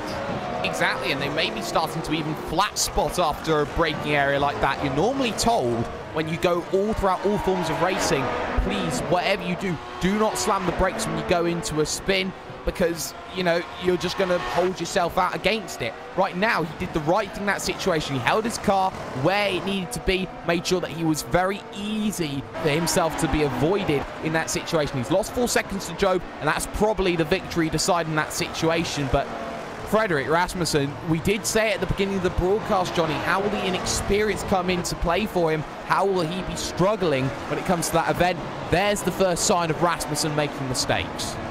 Yeah, his pressure's on. So as Diogo Oliveira now is very close to Massimiliano Ficado. I think actually Ficado's made his way past, hasn't he? Into He has into P9. So Ficado finally out of P10. He's Mr. 9 now. And he started in 11th, 2 spots up. Oliveira started in 9th. Finally lost the position this race. He's had a solid event though, Connery, Diogo Oliveira. And the ERT team is really trying to aim for those licenses for next season. They're trying to get all the cars in as much as possible. And I think they're doing quite a good job for their first Pro Series race. Yeah, they have many cars inside of the top 10 as it stands. Riley Preston, you've got Martin van Loosenhoort, you've got Michael Partington, and it's just overall been a very, very good day for them. The other super team, as we call them, in terms of numbers, have been PSR, and they haven't really been having a great day. Highest placed car for them right now is Tommy Ostergaard in P number 11, which is a good result for him, especially when you consider he started P number 23. So Ostergaard making mincemeat out of the entire field, at least in the back half of that field. Currently a bit of no man's land in terms of clear air in front of him, but still running well. Yeah, good stuff from Tommy. He's had some brilliant overtakes here today as well. He finds his way in P11 after starting in 23rd. Other movers and shakers through your field. Moritz Lochner started 20th. He's currently behind Tommy Ostergaard in the 12th position. Yes, Jake? Riley Preston's dropped 2 positions over the last lap, a 120.8. He's lost positions to both Dinkel and Simpson. Yep, exactly. So we'll try and find what happened there, but on our timing screens anyway, Riley Preston's showing up as P5, so not sure when that occurred, but I've got it. Yep, it's at turn 2, isn't it? Yeah, turn 2, exit, gets himself way too aggressive, tries to save it, tank slapper and around a light scrape with the Armco barrier on the inside with the rear wing. He gets away with it, but he now drops himself to the battle between Van Loosenhoort and Josh Rogers now, P6, P7. Yeah, he's got to be careful here. Those spins really catch you unaware. Josh Rogers, though, behind Martin Van Loosenhoort here on the Red Aposta.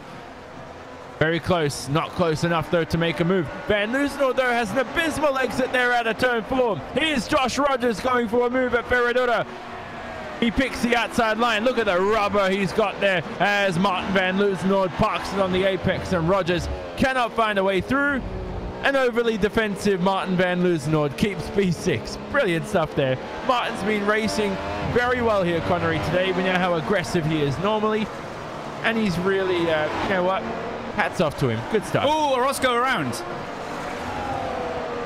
Orozco around at the Decido del Lago. I think this was contact between himself and Nicholas Rasmussen. Rasmussen trying to defend on that inside line. Went early on the defense, had to force Orozco around the outside, and then a little bit of contact on the apex sends Orozco around. Very, very unfortunate incident there, Jake. So Orozco, who started this race in the 18th position, he was up into 15th, now back to 19th. All that hard work gone to pieces. Yeah, it happens in racing at times, and Ricardo Orozco will be the first one to tell you that there wasn't too much in that one between the pair of them, as Dan Brewer's turned around as well down at Junsao, and that one not coming from any contact at all. That was right in front of the train, which included the likes of Ragusa, Zelensky and Montañez, so lucky that he didn't get involved in that one. But right now, there's still that battle going on with Joshua Rogers because he's through. He made his way through, and that was at the center S, basically on the exit. So a very big moment for Martin Van Loosenhoort at turn 3, and Rogers slotted his way past. Finally into P6, Josh Rogers, after starting this race in 7th. 2 positions lost for Martin Van Loosenhoort since the green flag was waved. and the race began for 71 laps. We are approaching 10 laps to go. Sebastian Job now 3.8 seconds ahead of Fredrik Rasmussen. What is going on for Fredrik Rasmussen there? As soon as we take our eyes off, he's lost an immense amount of time. That was on lap 55, remember, after that spin.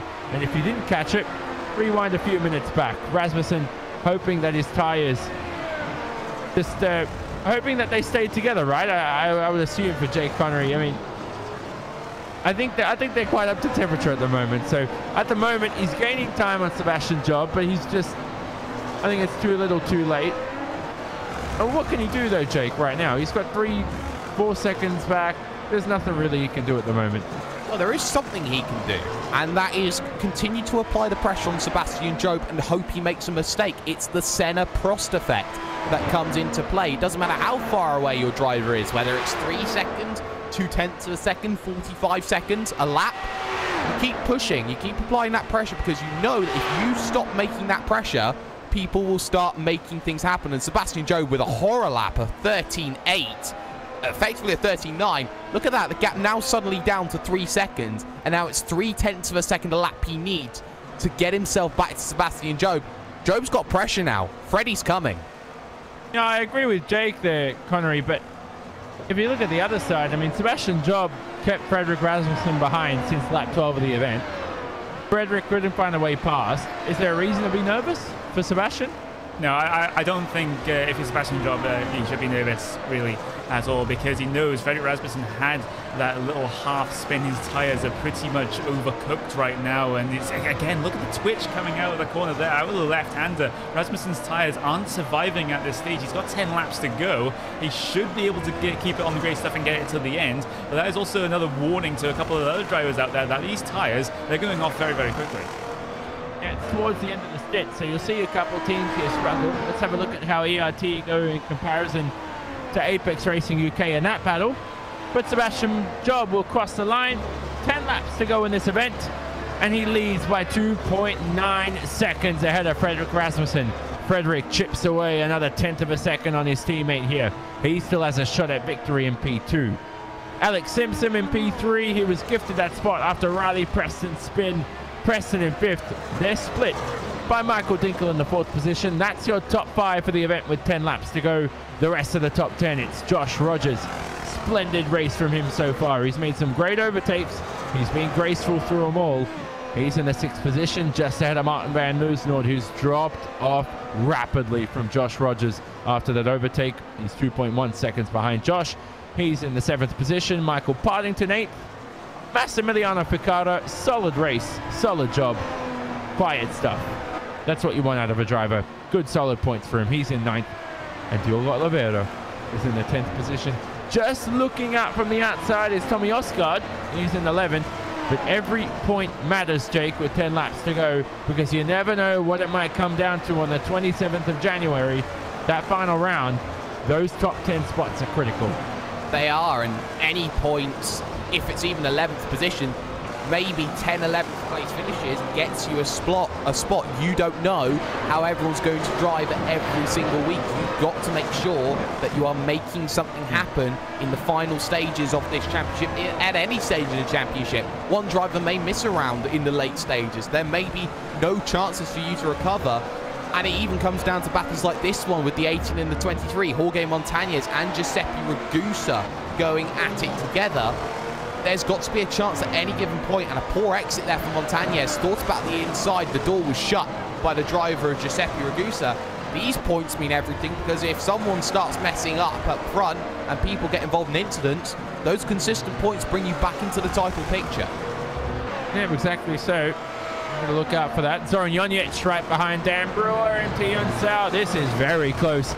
Dan Brewer, my man, you are under attack from the Orion Racing Team car behind. Here's Zoran Jonic heading for P19. We haven't spoken about him much this race. Zoran started in 17th, dropped down the order quite rapidly up to 327 kilometers an hour. He seemed to lose some ERS there at the end of the straight here, Connery, so that cost him a chance at an overtake. Let's see if he can repeat here at the Red Bull Aposta.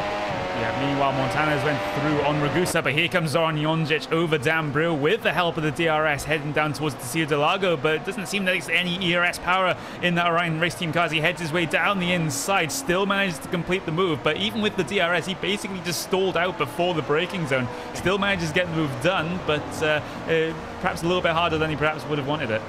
Yeah, almost looked like a parked car. He was going nowhere, so he made his way through, though. You can't complain. Dan Brewer's got to watch out for Aurelien Talamon. He's in P21, and he's ready to pounce too. So Aurelien's coming. I'll let you know that much. And can I just point out one quick story here, Jake? Michael Dinkel lost a lot of time in his pit stop.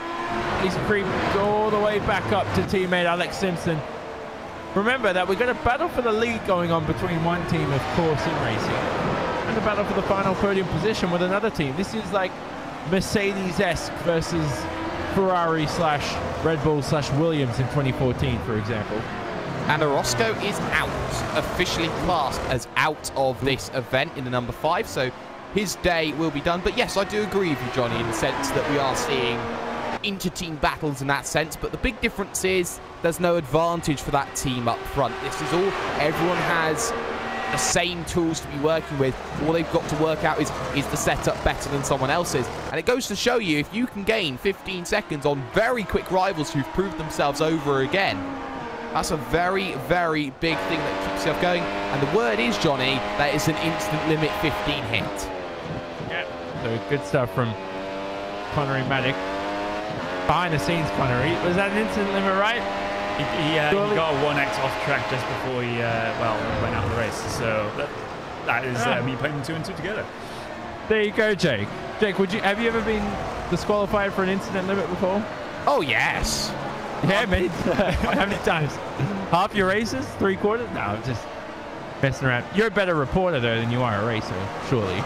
I have one win in 64. You're a better commentator, don't worry. So that's it. That's Jake Sperry, Connery Maddock alongside him. I'm Jonathan Simon. Hugo Luis, with all his hard work behind the scenes, he's been impressive. He's got a world championship to his name too, so he just lays back, grabs the Corona or whatever they drink in Brazil, and enjoys the race in production. Michael Dinkel, though, far from drunk. He's trying to make his way into the top 3. And he's getting closer and closer. I like this right now, Jake. Look at that. 1/10 the gap. It's getting closer. While I say that, oh, he's actually going to make a move here. Michael Dinkel for the final podium position. Oh, candy from a baby. The 2 Apex Racing UK cars swap. And that is it for Alex Simpson. He just had no power, no speed. What happened there? He just didn't apply the ERS down the straight. He just didn't use any of it. I wouldn't say team orders, because Alex Simpson actually in the vehicle team boss would probably be giving those team orders, but he said, go on, you're faster, Michael. I'm not going to be fighting this one because I know that there's more important things at stake than getting into a big tussle with you. And of course, being the team boss, Alex Simpson, even if you do get into a fight with him, you're probably going to come out losing if he's the team boss, wouldn't you think? Yeah, I'm not. I don't want to talk about politics, to be honest with you. So I'm not getting involved in that. Connery, going back to the core battle, Sebastian Job, not last lap, but the lap before, 6/10 faster than Frederick Rasmussen.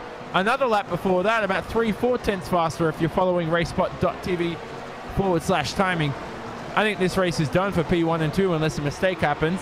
And I think Alex Simpson, though, for the final podium position, I reckon he has a shot here to fight his way back. He could do, but yeah, even with the amount of traffic that Sebastian Job had to deal with over those last 2 laps, you can see Frederick Rasmussen working his way through the traffic right now, still going faster. Was Sebastian Job in the traffic than Freddie was doing in clear air? That is just a job just stamping his authority on this race right now, as Simpson still not letting Dinkel get away, even though Dinkel has been faster in terms of overall pace for the second stint after he got that damage repaired. So Simpson really has to stay within the DRS zone here, but he risks losing it right now, as that looks very, very close. Yeah, it does. So Dinkel, Simpson, 7/10, splitting those 2. That is the second closest battle on track, because Aurelien Talamon still can't make his way past Dan Brewer, who's also close to Zoran Jonjic. Zoran Jonjic, though, is quite quick. They're split by one of the core cars is Rasmussen. So this is where Fredrik Rasmussen is trying to lap all these cars here, Jake. The traffic's in the way, and it's just... I remember what happened to Sebastian Job earlier on when Eric Andre and Carlo Labate, they all clashed together. It's just... and speaking of the devil, that's an Eric Andre off. Oh, man. So Eric Andre having a very poor event. I still remember the first time I commentated on him earlier in the year at Imola. This is for the RaceSpot Race Day event. He was very impressive. P5 in his debut event. Top split here. He's doing well, Eric Andre, but not today. He's got a day to forget for himself. Qualified in P26. Currently P25, 2 laps down. Well, real championship as a team, Johnny, you have to say, are having a massive learning curve because they're not traditionally that team that goes through. And in terms of French sim racing, they always look to push themselves through. And so they're always looking to try and bring themselves back into play. But Talmon, his teammate, against Danborough, down to the inside at turn number 1. And, well, they've got 3 laps to go to make something happen. There's an up and under attempt by Talmon. He'll get a better run off of the exit towards turn number 4, down the Reto Aposta towards the Desquita de Lago. Defensive early from Danborough here, as it's going to be a scrap between the Frenchman and the Englishman. And there is a twitch trying to go through from Talmon. He won't get the move. Oh, thrilling battle between these two. Unfortunately, it's only for P19, so not much available on offer for points for these two, but you might as well do it. Might as well have some fun at the end of the event. 3 laps remaining.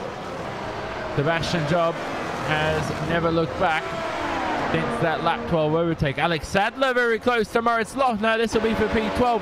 DRS enabled for Mr. Alex Sadler. And the Radicals Online car straight past the Core Motorsports car. He has a bit of troubles under braking, but I think Lochner here is trying to set up the line on the exit. Game not over at the moment. Lochner, what an exit there. You can see the rubber he has. Alex Sadler, he's always that aggressive defending. Nobody flicks on DRS here on this straight. And at turn 4, Sadler parks it on the apex. That should be it, but you never know, Connery, going up the hill into Ferradura. Yeah, the reason why no one had DRS that time was because Luna had to tap the brakes behind Alex Sadler, forgot to reopen his DRS, because if you apply the brakes when you have the DRS open in these McLaren MP430s, the DRS automatically closes. Luna just forgot to reopen it once he tapped the brakes. Yeah, exactly. So good battles to win this event. Now, Jake, race is coming to a close. It looks like Sebastian Job's got one hand on the trophy. As I'm watching that, Rasmussen has a huge moment there at the exit of Ferradura. He could have binned it. And Jake, that pretty much sums up the story of this race. Rasmussen, potential, he's had the speed, but Job, the experience. He could take victory. Last lap next time around.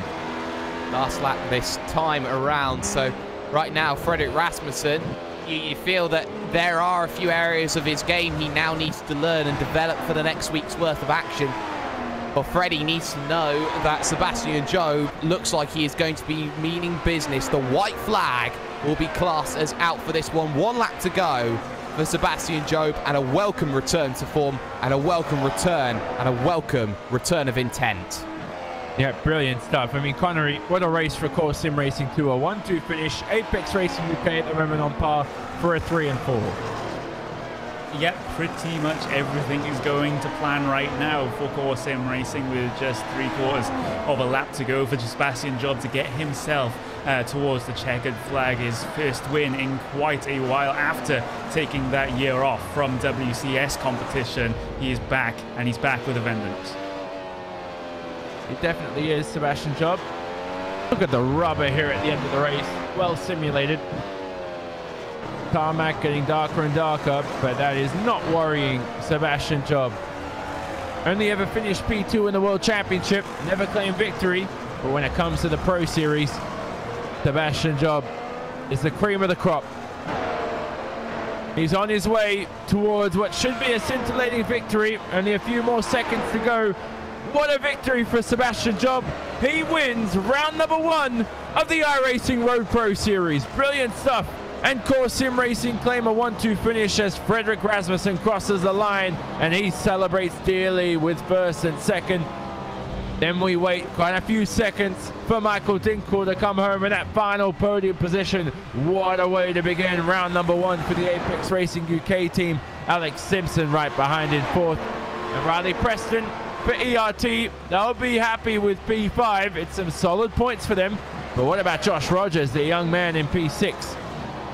Great event for him so far. He started this race all the way down in 7th. Only 1 position gained. He was down the order quite a bit after a shocking start. And then Martin van Loosnoord 7th. Partington crossed the line in 8th for ERT as well. Ficarra 9th. Wonderful quiet event from Massimiliano Ficarra. Diogo Oliveira again for ERT. What a race there. Sebastian Job, Jake. What a victory. Well deserved. And he's trying to collect rubber here. The way you do it in the real world. Oh, yeah, definitely. And Sebastian Job arguably had the biggest pace out of everybody in the field. He proved that he had the race pace. He had the craft to make the moves.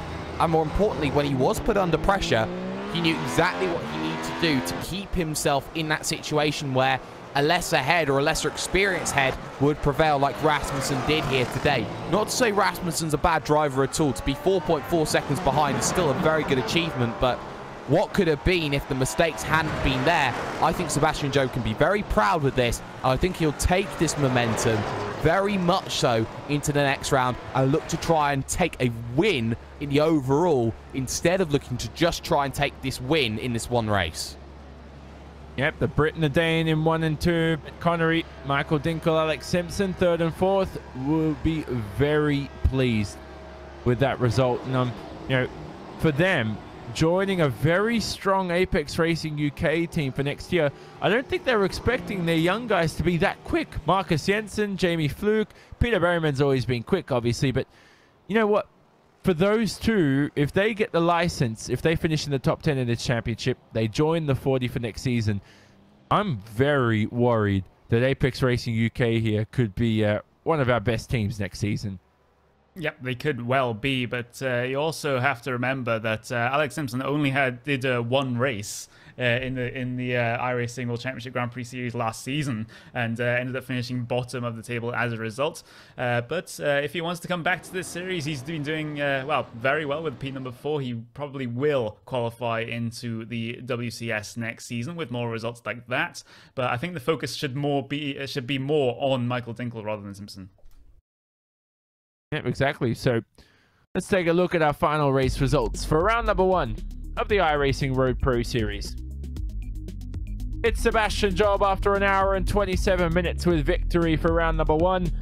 He takes the victory, and the 1-2 finish for the Core Sim Racing team with the Dane, Fredrik Rasmussen, coming home in 2nd. And all Apex Racing UK 3rd and 4th. Michael Dinkel, the final podium position today. Riley Preston rounds out the top 5 and 5th for ERT. Josh Rogers came home in 6th. What a wonderful event from Josh Rogers.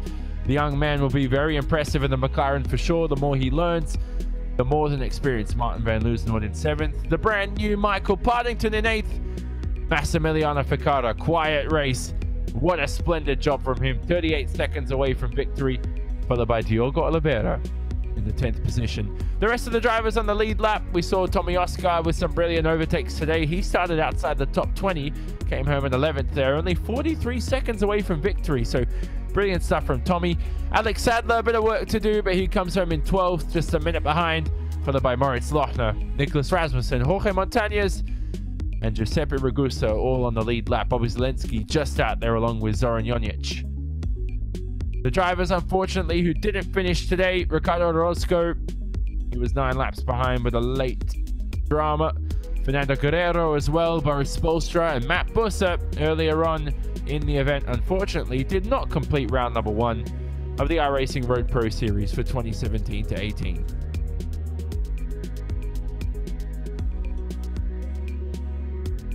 So we'll be ready to take a quick commercial break and join us later on for interviews with the drivers. Hopefully they all show up. Maybe not. We don't have enough time. But this has been a brilliant event for round number 1. Don't leave us. Post-race coverage and driver interviews, all exclusive to RaceSpotTV and iRacing Live.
So welcome back to post-race coverage for the iRacing Road Pro Series for 2017 to 18.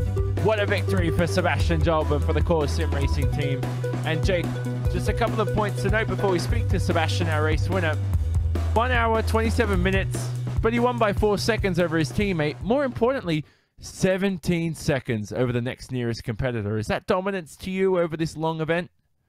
That's 17 seconds against his former team, so I think he'd be very, very happy over the result that he's just scored there. And it goes to prove you that when Sebastian Job left Apex for Core, people very much like Isaac Price went, I can't believe he's actually making this move. Is this a right move for a team that doesn't have any World Championship acumen? And I think that it is proof down the line that Sebastian Job's made the right move. He's got a good core of friends. He's improved on his pace over the years. And right now, you have to say, at the age that he is now, where people were touting him as the big young prodigy, I think it was maybe a little bit too early to expect that in the earlier stages of his career. But right now, I think he looks better than he's ever looked before. Yeah, definitely so. So let's speak to Sebastian Job, our race winner. And Sebastian, welcome to Victory Lane. This is amazing. Talk about your race. You made the overtake on lap 13 of the event. You never looked back on your teammate, Frederick Rasmussen. What an event for you. What a victory. Yeah, it was good. Thanks. I kind of wasn't very happy with my qualifying, but luckily I managed to get second. And then I knew I'd have an awful start, so I was actually really happy to be in third by turn one. And then it was just, I knew I had some decent pace. I thought I could get by Michael pretty quickly. I managed that all right. And then it was just about hunting down Freddie. And then I moved on. Luckily, he didn't fight it too much, I think, which was really good of him. Very respectful. And yeah, it was pretty smooth sailing from there, other than the small incident with the lap cars, but it was fine. They apologised, and I'm not too mad about it. So good. Yeah. Well, don't bring up blue flags with me, please, because I'll rant about it all day. The quick thing I want to ask is, if we backtrack to the start of the event, you just did not get off the line well. You said you were expecting that. You were swamped by the Apex Racing UK cars, especially Michael Dinkel behind. So what was the reasons for that at the start? Was it the uphill start or the dirty side, or any other reasons? I've just got no confidence starting. We did, because there's two ways you can start in this car, using the clutch or just using the brake, and which is the more conservative way, like using the brake. And that's what I went with, because I practiced using the clutch in our test race, and I went from second to dead last, I think, so, or second to second last, so I wasn't at all confident with that.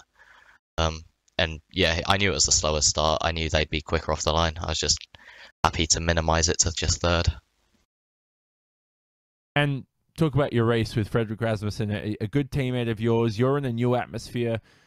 We're hopefully going to see you in the World Championship for next season. I mean, you know, take a victory is a good start here for the Pro Series round number 1, but he's a guy that was putting pressure on you at the end of the race. Is that something you felt, or is it just you two a bit of friendly sort of battle there, friendly banter, not too much pressure on each other? I felt the pressure quite a bit. I was constantly checking lap times, because even though I'd been told Freddie wasn't going to try and pass me, I didn't like having him right behind, just because if I made a mistake, I knew he'd go straight past, and he's not the one to make many mistakes at all, especially in GT cars. Obviously, he's new to this car, so I think that's why I made a mistake. But yeah, typically he won't ever make a mistake, so I was really worried about having him right behind me. But it's good. We push each other a lot in practice. Is that a good way to develop as well? Last question, is that? Yeah, because as drivers, you know, you can't just be with a team of scrubs. I don't want to say that in a bad way, but you know, you got to push each other as teammates. So. No, it's great. As soon as I joined the team, I joined the team and I was like 2-3 tenths off Freddie at Road Atlanta in a McLaren GT3, and so like I just instantly started like watching how he drove the GT car and learning, and I think I've improved a lot just from following him. And then in F1 cars, I'm more experienced, so I think like we're pushing each other a lot now in this. And yeah, I'm more experienced, so maybe I've got a bit slightly better pace at the moment, at least I think in this race. But like I'm sure in no time we'll be like battling each other in each car. Like, it's good to push each other like that. And finally, your thank yous. Anything else? Your sponsors. You got time to thank everybody. Yeah. all of the people at Core Sim Racing for the help. In particular, I'd like to thank Carl, Isaac, and Pash for all the setup work. They made a really good set, and yeah, that's about it. Just thank you to all the team. Did you say Pash did setup work? Or is that a joke? No, he's learned. He's learned. Oh. I mean, to be fair, most of the advice he gave me, I didn't actually test. Oh man! Because by the time he was giving advice, I'd already got happy with the set, so I didn't actually try any of it. But he was constantly giving input as well, so that was really helpful. No, well, sort of shots fired, but then backtracked by Sebastian Job, our victor for today's race. Thanks very much, Sebastian. We'll see you next round, hopefully, in victory lane again. Connery, a great event for those two at Core, but let's focus our attention a little bit on Sebastian's former team, Apex Racing UK. You know, brilliant event for Michael Dinkel and Alex Simpson. And you know what? They're not focusing too much on the race victories or anything. Those two guys are experienced, they're older, they're over that kind of stuff. To them, they just want to get the license for next year, join that young team at Apex like we were discussing before, and then really create a great atmosphere and great achievements with that young team. Yeah, I think that's definitely the objective that they have to go for right now. You know, the race win wasn't really going to be on the cards for them today. Sebastian Job and Rasmussen, they're just way too quick, and it's, you know, and it just showed in the you know, finishing times at the end of the race there, just being 17 seconds behind the race lead. So they'll be happy with P4, P5. Absolutely no problems for those guys. Jake, I'm going to give you a chance to vote for driver of the day, but you have to give an explanation. It's like an exam question. Driver of the day and why? Tommy Osgard, mainly because he made 12 positions, and one of the other reasons why he gets driver of the day is because he knows how to drive, and he has taken the real-world experience that he's had. He had a job as a simulator developer and coach for young aspiring Formula 3 drivers that he used to have a couple of years ago, and that really did put him in a situation where he was applying himself and learning and getting other drivers to push themselves and develop themselves, very similar to, say, Lando Norris of Team Redline does, part of the McLaren Young Driver Development System. And that experience, and also the real-world experience he had in Formula Renault Clios, that came into his driving today, and that brought him through 12 positions on a track where, yes, you can make overtakes, but the moment you step out of line, someone's going to get involved in an incident. He avoided everything today, drove an almost perfect race, and gained 12 positions, and put himself right behind his former teammate Diogo Oliveira. Hats off. Hats off there, Connery. That's great. I wasn't... That's a great explanation, Connery, and I hope you can give the same too, because I thought Jake was going to say like a sentence. Driver of the day and why? Well, you're not going to get much because I completely agree with Jake. I think Tommy Osgard is definitely the driver that just worked his way all the way through the field, pulled off some amazing move. You saw that move around the outside at the Pinarino there early on in the race, and that is just what Tommy Osgard does. And if he can sort out his qualifying pace, qualify further up the field, who knows? He might be finishing up well inside that top 10, which would be absolutely fantastic for him and his team. But also, part of me kind of wants to give driver of the day to Riley Preston just for finishing a race for once. Yeah, I know. Jeez. I'm sorry. I mean, it is true. It's just, yeah, it's not a lot he can do about that, unfortunately. But 27 seconds off, I'm sure he's done better than that in the past. So he's, yeah, good job, Riley Preston. I'm not happy with that, Connery, because you copped out. I like Jake answers better. You can't take Tommy Osgard twice. You know what? I was going to pick Tommy Osgard too, but you both took him. I'm going to pick Sebastian Job. I think Sebastian Job was flawless today after that overtake.